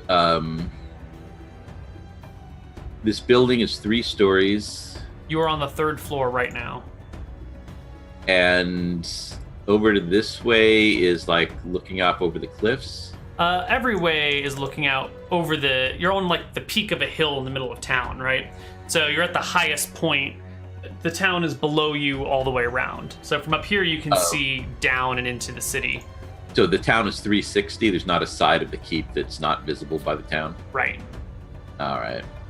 Okay. I guess I can't climb down the outside and peek in the window to look for guards. You hear the door open behind you, and then the door directly behind you open, and the butler tries to step through, looks at you and says, Oh, I get out of his way. What are you doing? The broken door, we don't need it up here. Take it down at once. Well, we thought that maybe with some wood glue we could... What? Wood glue? Why? And he like grabs you by the ear and like physically starts to like haul you down the stairs by the ear. Wood glue? What sort of establishment do you think this is? I know you always wanted me to do the assessment. So with his grabbing, can I assess his combat skill? You can definitely assess his strength. Absolutely. Okay. Give me your insight check. All right. Well, I'm trying to get like, did he grab me as just like some sort of intellectual person? Does he seem like he would have wrestling skill? No, he seems like he has a fairly low strength, probably like 10-ish. And he's got only that +2 to hit that you would get from being like 0th level. So he's definitely 0th level butler with, average strength. All right. How far? Now I noticed that the stairs were coming up from the south. So there must be like a bit of a staircase where the stairs turn, because the stairs on the map below went to the south. Maybe. Oh god. Oh, all the tiles are messed up everywhere. Let's head down a floor. I think that the stairs go up this way. Oh, okay. Yeah, I think it's just not very clear on the map. All right. Yeah. And this was fairly deserted down here? It is. Well, until the butler comes down with you in tow, holding you by the ear and ranting and raving at you for bringing it. Our standards are that low that we could just have a broken thing? And here, nothing to see, and... Yeah. Empty. All right, so wait, before we get there, we're gonna act. So I'm... and lift my fingers into the brass knuckles and try to surprise, assassinate, clock him to the side of the head the way I did with the peasant, but hopefully hitting on the first try. Let's see. All right, here we go. There you go. You slam your brass-knuckled fist right into the butler's head. You can roll damage if you want, but he is dead. Okay, that's what I figured, that I could take him out assuming I hit him. Yeah, definitely. Like, the big brass bit is well embedded in his skull. You actually have to pry him off of it for a moment. And he'll slump to the ground a bloody mess. All right, and darn, I really wanted to have a place like a hall or a closet to hide him in first. Looking around here, I know this is not an option. Do I see what's over here? So that's just gotta walk around, move about. All right, so it's not letting me grab my character. Oh, that's the butler. Never mind. Oh. So is this an alcove over here? Yeah, sort of alcovey. All right, what do I see to the north-ish? You'll have to go investigate. All right, for now, I'm going to stick him in the alcove. Okay, so you slump the body right over here. I'm just taking a quick peek over up here to the north. Mm-hmm. What do I see in that room? It looks like some sort of... it looks like there's a bunch of stuff that's been piled in here. Like, other rooms have been renovated, and they're, tossing, putting bookcases in here and putting tables in here and chairs and candelabras. It looks like a temporary storage for stuff. And no one's in here? Looks empty. Perfect. It's the perfect place to store a butler then. I'm gonna put the butler in hidden under bookcases and stuff where he can't be seen, and I'm going to strip him. Can I close this door? Yes. All right, I close the door, very quickly strip him, change into his clothes, and I'm going to at least try to make it so that if just somebody wasn't particularly looking at me, they would think I'm the butler. You said, I guess you brought to mind I'm just guessing from that voice that he has a big curly Q mustache and a trimmed little goatee and stuff that... How are you gonna get that though? You just shaved off all of your facial hair and glued on a fake beard. Do you have a curly Q fake beard, fake mustache in your I assume that's in the disguise kit. One that looks just like his? You style it. Okay. So you dress in his clothes, you bring out the long mustache, trim it just a little bit. I draw a mustache on my finger and go around like this. Nice. Like a sir. So I'm just trying to get it so that it's cursory glance. Unless somebody is looking for him, I'm guessing people just see the outfit see, like, they're probably not specifically staring at him. I'm guessing he's not well liked by people here. Yeah. As long as I don't go up and talk to people. Maybe. We'll see. I'll make rolls in secret. Right. But he is, a very important person in this household.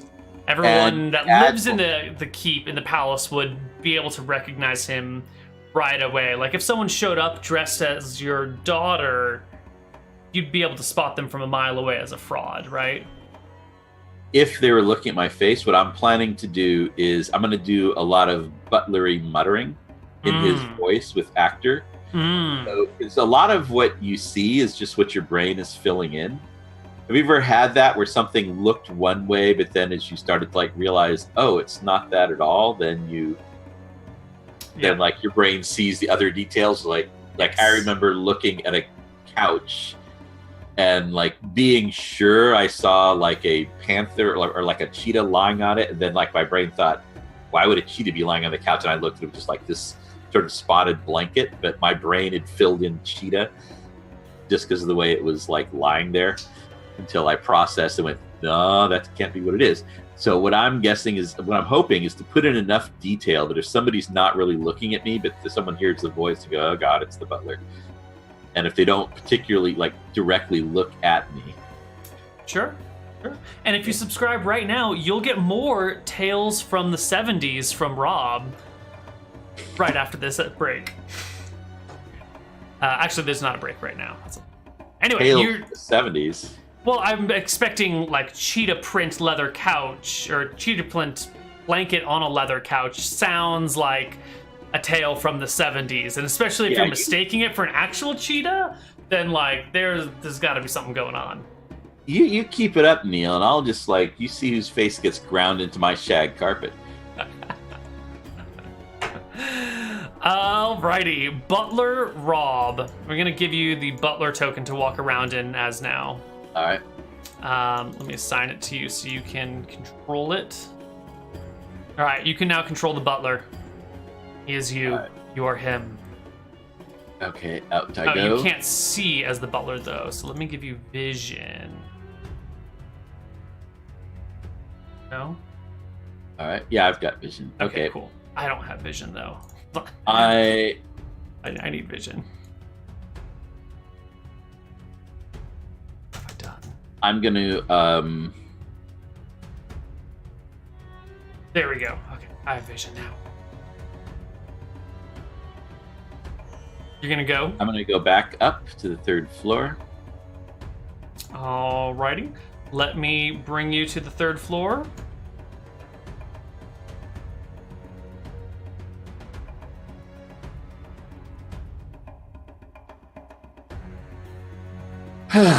All right. So we're back on the 2nd floor. I'm assuming it looks like it went out to. I just got to check my escape route here. So back on the 2nd floor. I don't want to make assumptions. I was making an assumption. I realized that would be stupid. It looks like the floor where everything was being. Oh, it looks like I was wrong. Okay. The floor where. Is it letting me get in that room? Oh, yeah, I have to drag you through the walls. All right, so everything is all windows, actual glass windows? Glass windows with bars to prevent people from getting in. It's, a palace in the middle of the city, so it's got to be... all entrances and exits must be covered with bars or soldiers to prevent theft.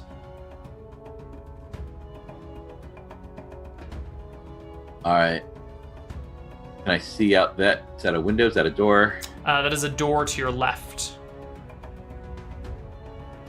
Want to go through it? I will open it and look through it with my head down a little bit.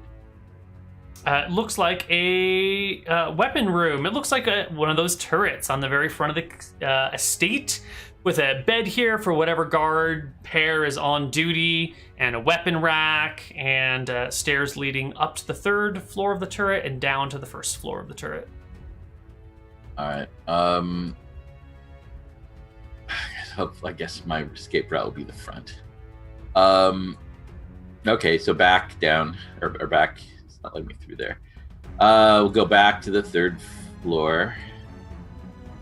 After all the careful planning that I've done through so many episodes, we're just going balls out here. All right, you make it back over and up to the 3rd floor. Here you are. All right, up to the door. I'm gonna open it, and I'm going to be like, sort of looking. I want to kind of look back, waving my hand in an exasperated manner. Just take a quick glance in, to see if there are guards or anything. But I'm gonna act as if the face wasn't enough. And again, using the butler's voice to try to create the illusion, so that just with a quick glance, You step in, and Did I there see is guards or just Count Trooper sitting on a bed, who looks up as his door opens. yeah. And I quickly am Sees like you- looking back before he like really registered, but I'm using the butler's voice, going as if the face wasn't enough, Lady Chrysanthemum. Well, and I'm looking backwards. Give me a deception check. All right.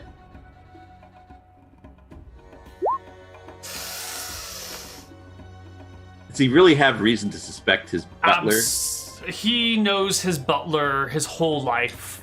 He's hearing the voice. Any slight deviation is going to be a bit of a surprise to him. This is not. I mean, you've had like what, 2 minutes to dress yourself as the butler. Maybe one of the butler's guards. actual clothes. Yeah, you're in the butler's actual clothes, I'm but the not face is facing- totally wrong. But You do I'm have facing actor the other skill. direction. That's why I was like looking out the other direction as I'm cursing down the stairs, and I'm trying to make the focus mainly the voice. Which, Sure. as the actor, I took a whole feat to be able to do that well. Mr. Crowley, what is it? It's like, you'll never guess what these brutish workmen have done now. What? Because They've broken another vase. All right. And there's no sign of guards that I saw here? There's no other tokens in the room. Okay. Count Trooper comes to stand whip around. before you. Yeah, so whip around and dagger attack. And we're going to leave right here and come back on the other side of our break with the last I can't segment wait to see of what's gonna happen. Assassin.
Hello, everybody, and welcome back to Assassin. The butler is face to face with the Count, who is a little odded out that the butler hasn't been looking at him while he's walked into the Count's room, because what butler would ever hide his face from his lord and master? The butler trying to stab him in the neck. Butler trying to stab him in his neck. So I'm going to ask you to roll me initiative here, because he is not caught totally by surprise. Oh, that is better than he... Well, I haven't rolled this. He might... He would be hard... He'd have to have at least a 17 dex. He'd have to have an 18 dex. You'd have to have 18 dex to beat that. Yes. So, unlikely. 1 in 216 chance. Close, but no cigar. You go first. Hold on, let me get some... Go. He sees you, not mechanically surprised, but is like shocked that there is a dagger or some brass knuckles. Dagger with a 21. The dagger with the 21 hits the Lord hard. Roll me damage. D4 plus 4. He has not had a turn in combat, so it is 2d4 plus 4, but it was not with advantage. So it is not. It's not sneak attack dice.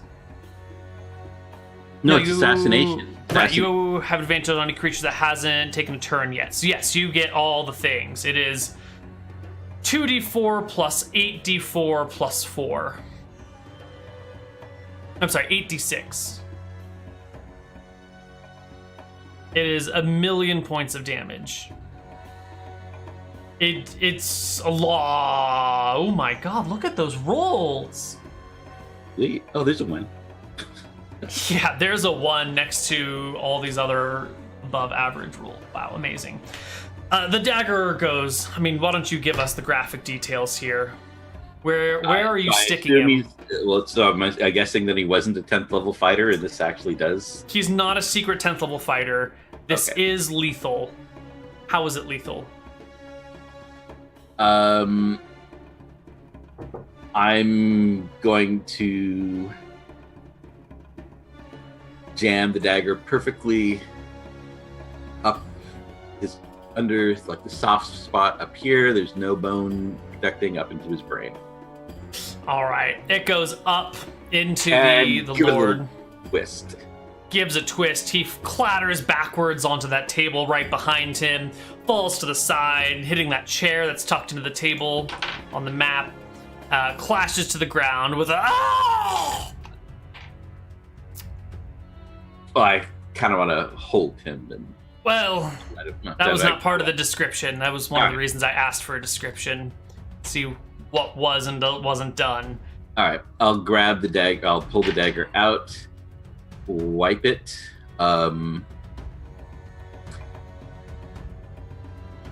What kind of fire stuff do we have up here? You know what? Actually, if the butler is gone and he's gone, no one could discover this body for a long time. Because who else but the butler is going to go up in here? Not like he has a son that's going to show up for a visit. Right. So what are you doing?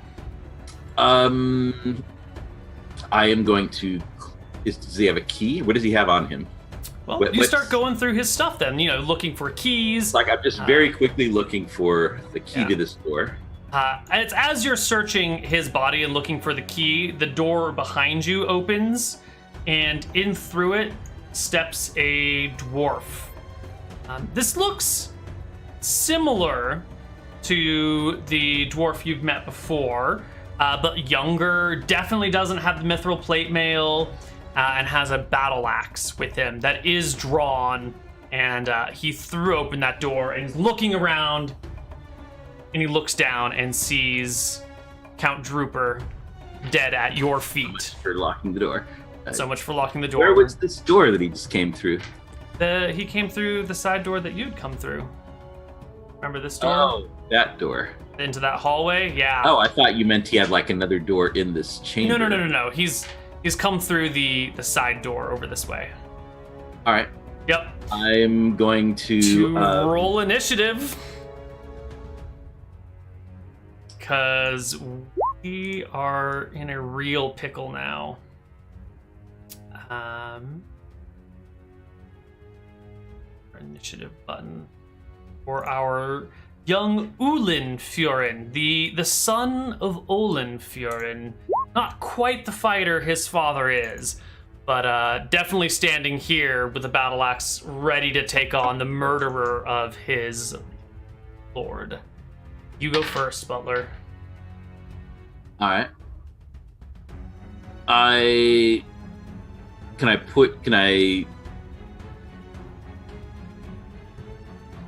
If I take the opportunity to attack about, well, I guess I can use my cunning action to disengage. Mm-hmm. Is it possible to go through? You cannot move through his square.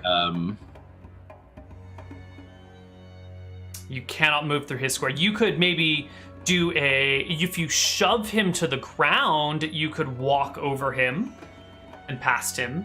You'd have to use your action to shove him and knock him prone.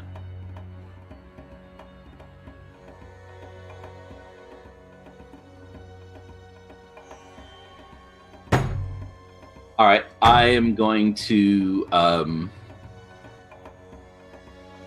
disengage. Action. Disengaged? Yes, move back here.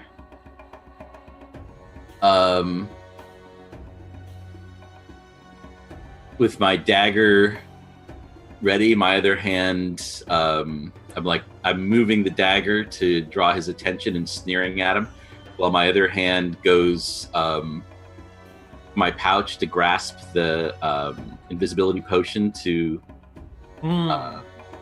be ready with it. And I'm gonna ready an action so that my action is gonna be ready so that when he charges at me, I'm gonna drink the invisibility. Okay. And I say, I killed your father. You're going to be easy pickings. Ulin steps forward into the doorway, looks down at the Count to see if maybe somehow he's alive, but the rapidly expanding pool of blood tells him otherwise, and shouts over his shoulder, "Guards! Assassin!" He doesn't charge at me to avenge his father?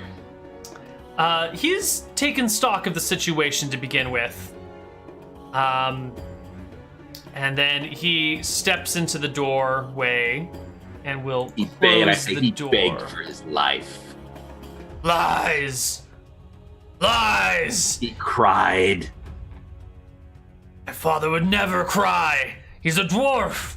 We bury our emotions so deep down, not even a miner could find them.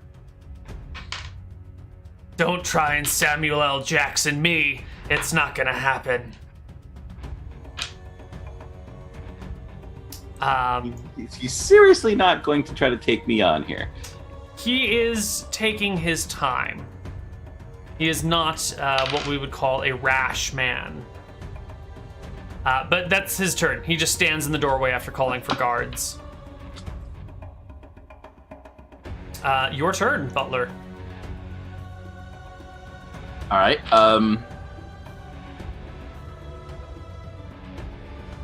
I am fine. I am going to drink the invisibility potion. It is consumed. And what is my sleight of hand? It's not great, but I'm going to try to come around over by him. I'm assuming he has a dagger. Let me look at his sheet.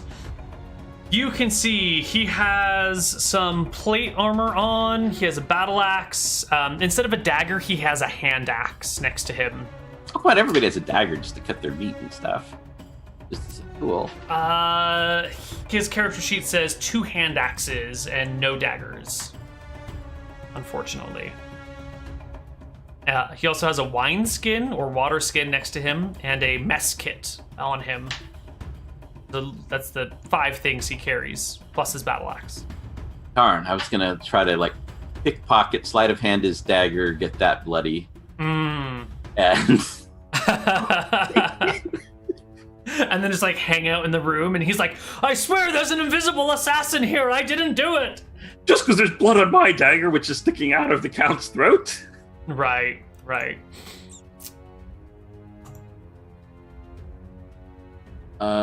Crap. Well, that was going to be my gambit. Well, what are you going to do? Now, we're really sure that the chimney is a tight fit. I mean, you haven't examined the chimney yet. You haven't tried to look at it. You've just seen the fireplace from a distance. You have to stick your head up there to see. I'll go over and very, very stealthily look up it. All right, you quietly move over there with your boots of elven kind. Take a peer up the chimney. It would be a tight fit. It's theoretically possible, but it would need a 20 on an acrobatics check. And all of the soot from inside would ruin your invisibility. Yeah, it would come down. So what is the ceiling like up here? Can I do a Tom Clancy video game assassin, like, brace myself between some beams up above? You want to pull like a river tam? Yeah, you can do that. All right. It's gonna be a DC 15 athletics check to climb up there. A DC 20. So hold on, let me see. The ceiling is capable of that. The only issue is getting to the ceiling without like knocking something on the wall and disturbing it to make it look like you're in that part of the room, right? So DC 15 to get up into the ceiling rafters and hold yourself. DC 20 to do it without attracting any attention. Can I use acrobatics to try to do it without attracting attention? Acrobatics. That's what yes. Either one of those will do. All right.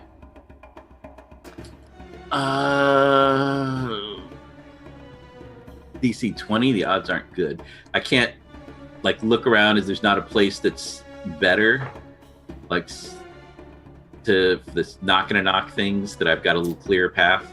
There's a nightstand or a bed table, one of these tables down here, but the issue is you want to be able to step on it without causing it to rock or shake or make any noise and then climb up it, right? To get, the dwarf is looking around for an invisible person right now. Is this a chest over here? That is a chest. So I could probably stand on that and it's not as likely to, that's a lot more stable than a nightstand.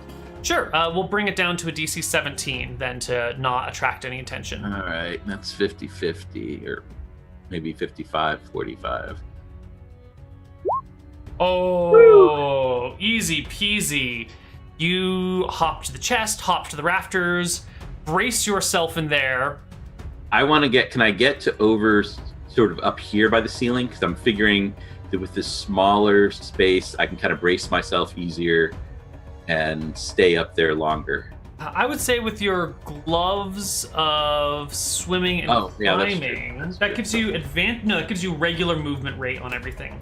So I'd say with those gloves, you can find a way to get a grip on something that will like allow you to swing from one rafter to the other. All right, because basically I'm looking for a spot where I could maintain for as long as I need to, staying up out of reach. All right. The dwarf starts shouting. He doesn't open the door. In fact, he starts to lean against the door and starts shouting behind him, saying, "It's invisible! It's a murderous wizard! He's in here somewhere!" And you can hear the sound of footsteps coming as people are racing to arrive. It's going to be at least another combat round before anyone does, though. So you still have time. It's your turn. I'm guessing he's a 7th level fighter or something, and I really don't want to fight him in a anywhere close to fair combat. All right, so you're in the rafters. You've moved to a slightly different location. There's pounding on the door. Ulin lets in some guards. And a 4th one he tells to not let anybody out of the room, no matter who they are or what they look like, until a thorough investigation has been done. He could be a shape changer. He went invisible. He could alter himself to look like any one of us. Don't let anyone out for any reason. Is the door open or closed? He's going to close the door after this conversation has been had. All right. And the best I can do for now. So, one guard on the outside. Door is closed with the instructions. Nobody comes out for any reasons. I'm going to block off your line of sight out to the doorway now. There we go. And it's you, Ulin, and 3 guards. All I can do is stay up on the ceiling. Let's sort them. There we go. So, Ulin stays by the door. He tells the rest of the guards, this may be Count Drooper's final bedroom, final resting place, but you gotta make sure he's not around. You gotta stab everything, knock everything over, make a mess of the place, but find the assassin. And they start taking their spears and just swiping them in the open air and stabbing at things and kicking stuff around and start making a mess of the ground area. A minute passes and they've done their sweep of the ground floor and found nothing. Ulin's going into a rage, ranting about, I can't get away. There's no way. He hasn't broken a window. There's nothing coming from the chimney. The door's been blocked the whole time. He must be in here somewhere. Check the rafters. Check under the bed. Check in the chest. Check under the tables. Check it all. What are you gonna do, Invisible Butler? All right, if they start to, what I'm going to try to do, since I'm very quiet with boots of my stealth and everything here, if they do start to come over and it looks like they're going to stab where I am, then I'll move. I'm figuring the chimney is a great thing to climb around, and kind of swing around up towards the top. In my experience, when you have like a fancy room in a palace, it's probably got a high ceiling. So come around to the other side and try to avoid if anybody looks like they're going to start stabbing my direction. Right. Okay. Well, they do. They start poking at the ceiling, poking at the rafters, double checking the floor. Eventually someone comes over. Yeah, once it seems like they've cleared an area of they've poked the ceiling all around over here, and I'll try to move over to an area they've already cleared. Right. Okay. So at some point, we're going to have... So how do we want to do this? Give me another acrobatics check. What's my target? Something probably pretty low, like a 15. Uh... All right, so you're trying to move from one spot to the other to avoid this incoming guard. And you successfully move, but in the process of moving from here to here, something creaks. You're holding onto this rafter and it bends a little bit and there's a bit of a... And Ulin immediately looks to the spot where it goes and is going to make an attack. He's gonna have disadvantage because you are invisible, but he's attacking the correct square. Attack roll with disadvantage. A 19. Oh my god. Is that gonna hit you? Yeah, that'll hit me. That'll do it. He will slash you for a measly 8 points of damage with his... That can't be right. Really? No, that's right. That's right. 6, 5, 3... Why is that not adding the +1 magic bonus into there? It should be 9 points of damage. It's a +1 battle axe. 5, 3, and 1 should be 9, right? Yeah. Yeah. Yeah. Okay. I don't know why it's not adding the extra 1, but it's 9 damage to you and your hit. It produces a little bit of blood, splatters on the ground, axe comes away red. But you are, I think you maintain your invisibility even when hit? Yeah, so I have to make an attack to Right. reveal myself. All right, you're back in the rafters. Oh, he gets 2 attacks per round, doesn't he? He does. He'll make his second attack as well. Second attack with disadvantage is only a 13, which is, I think, a miss against you. Yes. Yeah. All right. All right, I'll Your turn. scramble to the far side of the room, across the ceiling. I can move at my normal movement rate, so this is extremely quick. Mhm. Probably faster than they realize that I can go. Really easy, just kind of dancing around the room. Okay, so you start moving about. Yeah, I think I'm pretty much doomed at this point. All right, another guard, after another few minutes, is going to be coming and poking your area, so I'm going to need you to make me another acrobatics check, unless there's something you can think of. Are you going to get out of here? here? What do I got here? Can't think of anything particularly useful I can do with the immovable rod. I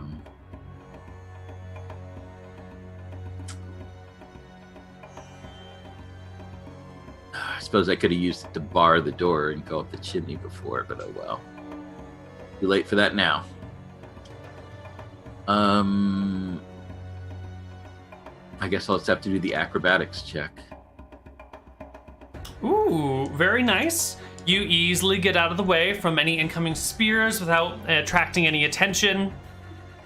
And this is when you hear the arrival of extra footsteps and people shouting through the door and the guard on the outside saying, no one's allowed in. And all right, I'm going to stay over nearish. Well, I've got regular movement with climbing. Yep. So if the door opens, I want to try to be able to go through the top of the door, like over the head of anybody who comes in. Okay. Rush for it. Once I get out of this goddamn room, I think it's going to be clear sailing. Let's just... So you took 9 damage, so you are at 22 out of 31 right now. Yeah, it ain't good. It ain't good at all. So there's some people at the door. The guard on the outside is saying, no one goes in or out. The count's been murdered. Call the constables. Call the sheriff. That sort of thing. And Ulin on the inside says, the assassin's been wounded. We hit him once, but we can't find him anywhere. We think he's a spellcaster. Should stay back. And I guess there's just more people outside the door right now. A few more minutes are going to pass, and someone's going to come in your direction again and make another stab at you. Give me that acrobatics check. Oh, God. Ooh, you botch it.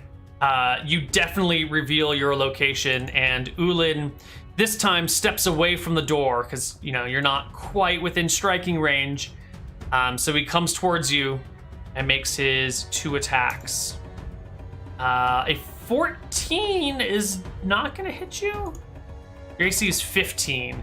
It's a close one. The second attack comes in with another 11. Swing and a miss. All right, he's away from the door. Can I go over him? And yes.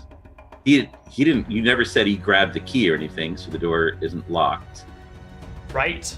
I'm gonna again from the up above throw open the door and then try to go without not dropping to the ground. Go through the door. How do you open the door without dropping? I'm gonna kind of climb. Well, what is the handle of this door like? A roundy, turny, knobby. All right, I guess I'll drop to the floor, turn the knob, and try to go up over the guard. All right, so the door flies open, surprising the guard and Ulin and everyone around. And I try to go up, and I'm guessing this whole staircase. Actually, no. Can I just, given that I'm invisible, can I just try to go past and just sprint? You'll have to make a shove action to get your way past him. Can I go up the wall over him? You can try and make an acrobatics check to, hallway up and over him. All right. Go for it. 18. Oh, that's pretty good. You start climbing up and over him and around him, and you find yourself on the other side of him. But I think the movement dropping, well, you can do... You have gloves of swimming and climbing. Action. Yeah, and you do have cunning action, so you can easily... Yeah, I think you make it up and over and around, and drop to the other side, and you hear the shouts and the cries, and the guard can't see you, so he doesn't get an opportunity attack. And even with whatever movement I use to go up and over him, given that I've basically got 90 feet of movement as opposed to his 60. Mm-hmm.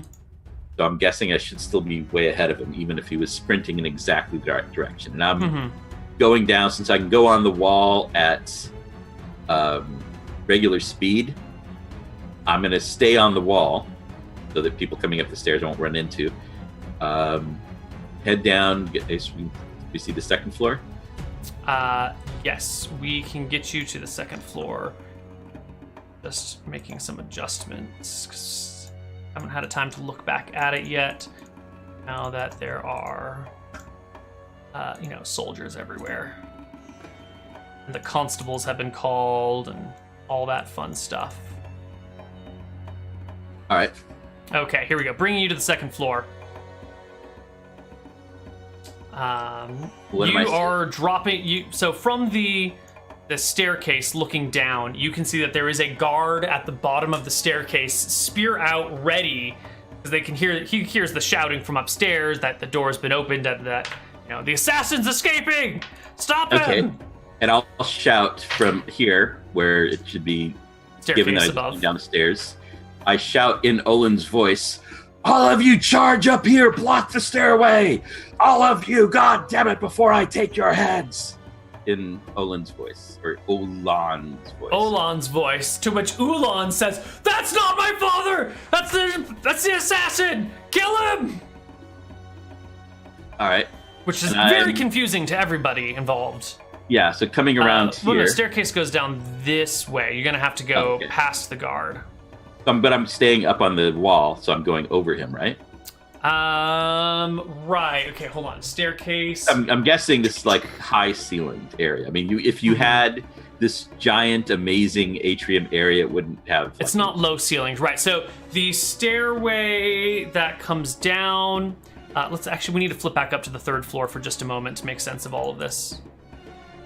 Okay, so it looks like on the third floor, it's a hallway with a nice tall ceiling, and the staircase comes down, but there's not a stairwell on the second floor, so I think the second floor has like a staircase that protrudes from the wall and heads up, but there's not like a, what do you want to say? I need a drawing.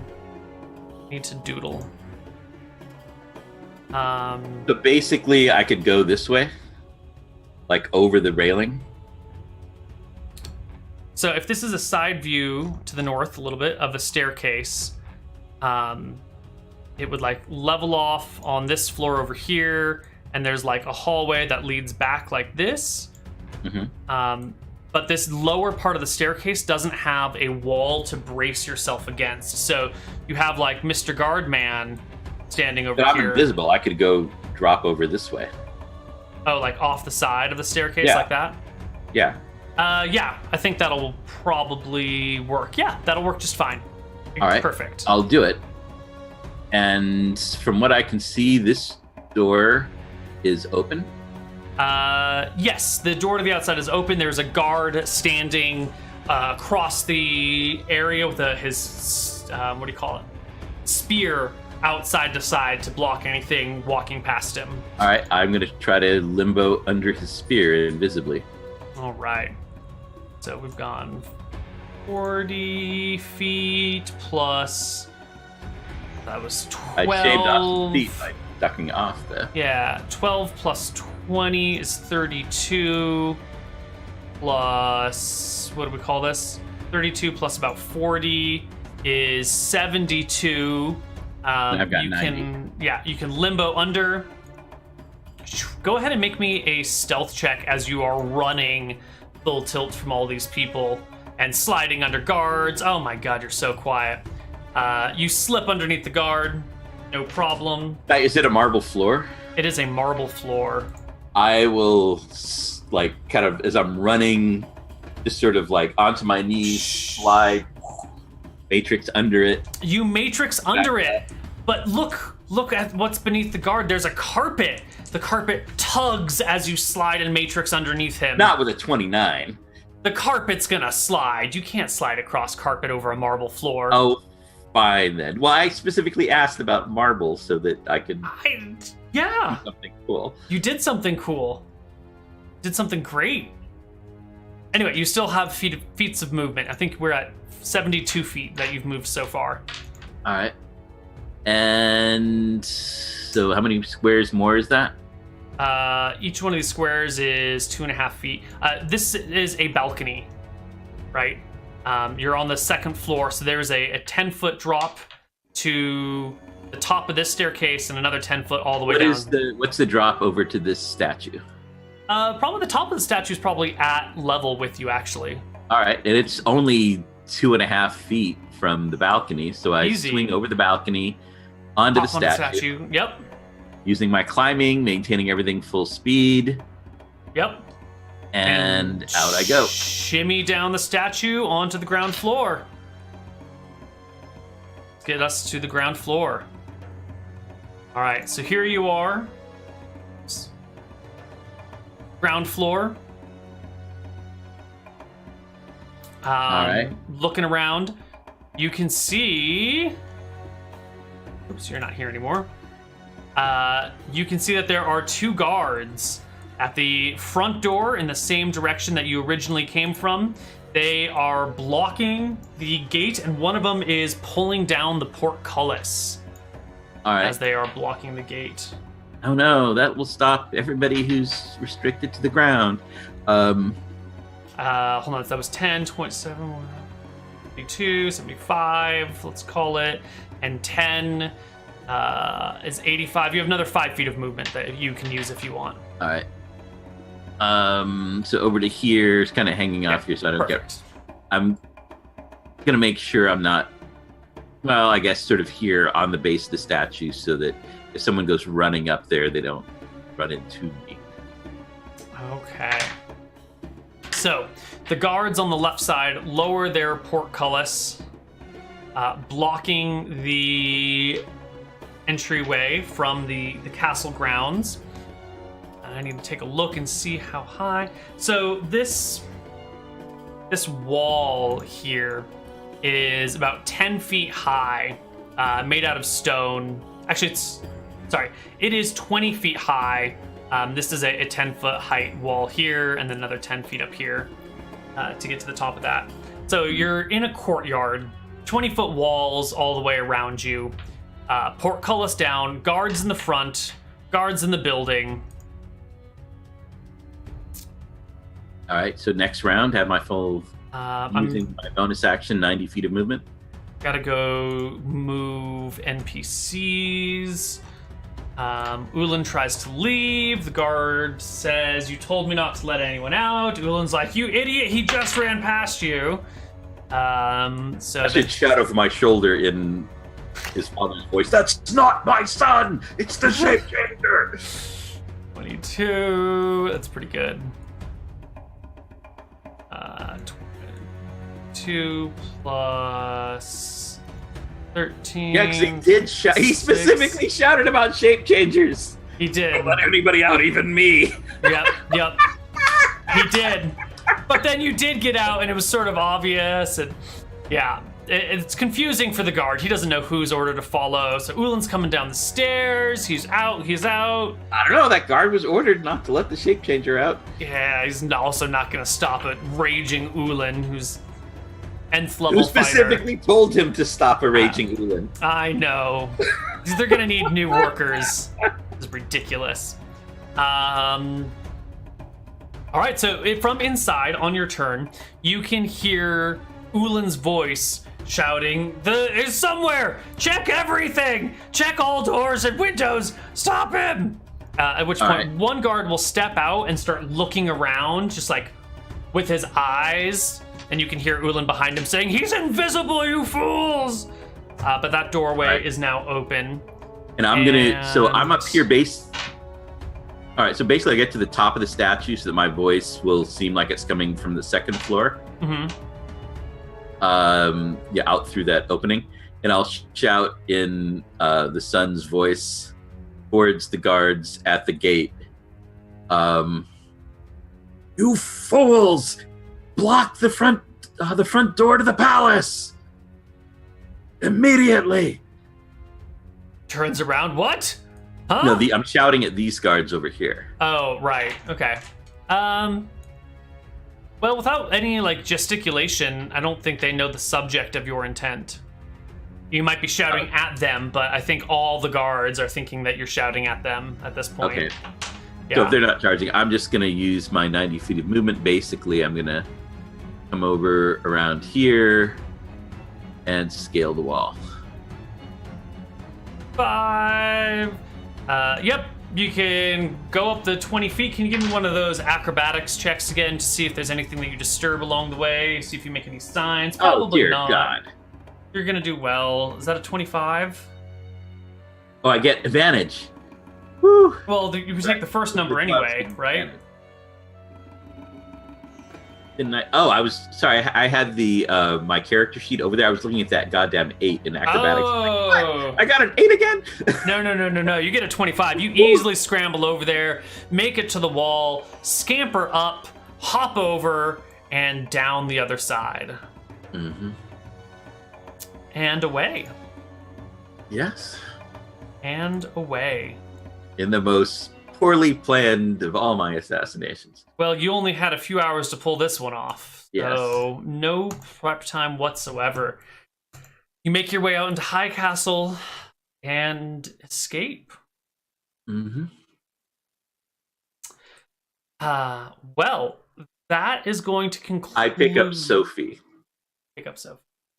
I don't leave Sophie to rot in that tavern. I think I don't this. want anyone accusing me of leaving Sophie behind. Yeah, she makes it out safe and sound. A little disappointed that there was no tuna. I mean, what sort of hotel only serves milk? Please. And I mean, where did this milk even come from? Was this milk from Bessie, or was this just like regular old cow's milk, huh? Well, Bessie can only be found in Desu, so... Desu doesn't exist. She's found in Berkshire. If it was Bessie's milk, it would have to be in cheese form. So this is going to conclude our main storyline for Assassin. We will be back next week with a special non-canon standalone adventure in Waterdeep, I believe. We got to make sure we get everything ready for that, though. So all of this so far has taken place in a homebrew world. And I like to call Desu World. This is not Desu World. Absolutely not. And these events all play together in a greater story that takes place over there. The fallout of the events of this, what we've done here, can be found in other campaigns that I've run, like Hardcore Heroes and Frozen Frontier and the upcoming Akuba Knights campaign. So if you're interested in more of this world, that stuff is around. And I think next week we're going to be doing a special Waterdeep mission. But that concludes us for the day. Rob, do you have any final words of the main storyline? No, I want to thank everybody for watching. And, if a merciless killer who is a terror to cow and peasant alike seems like the kind of person that you'd like to tell your troubles to, or to hire to tell troubles, to listen to people's troubles at a business that you might own, then hey. Hey, indeed. You can just find our Rob around. So I am assuming that in Waterdeep we'll be dealing with the Manta Ray conspiracy. I haven't actually sorted out the Waterdeep stuff yet. This week and the beginning of next week is when we will be doing my planning for the Waterdeep mission. Oh. So I've got to go look at all the NPCs there. I think it's pretty canon that the Manta Rays are good people. Power there. I mean, obviously they have a lot of power in Waterdeep. It's got water right in the name. Manta Rays are good people, Rob. Stop trying to kill them. But that's it. That's it for Assassin. We will see you all around. Bye-bye.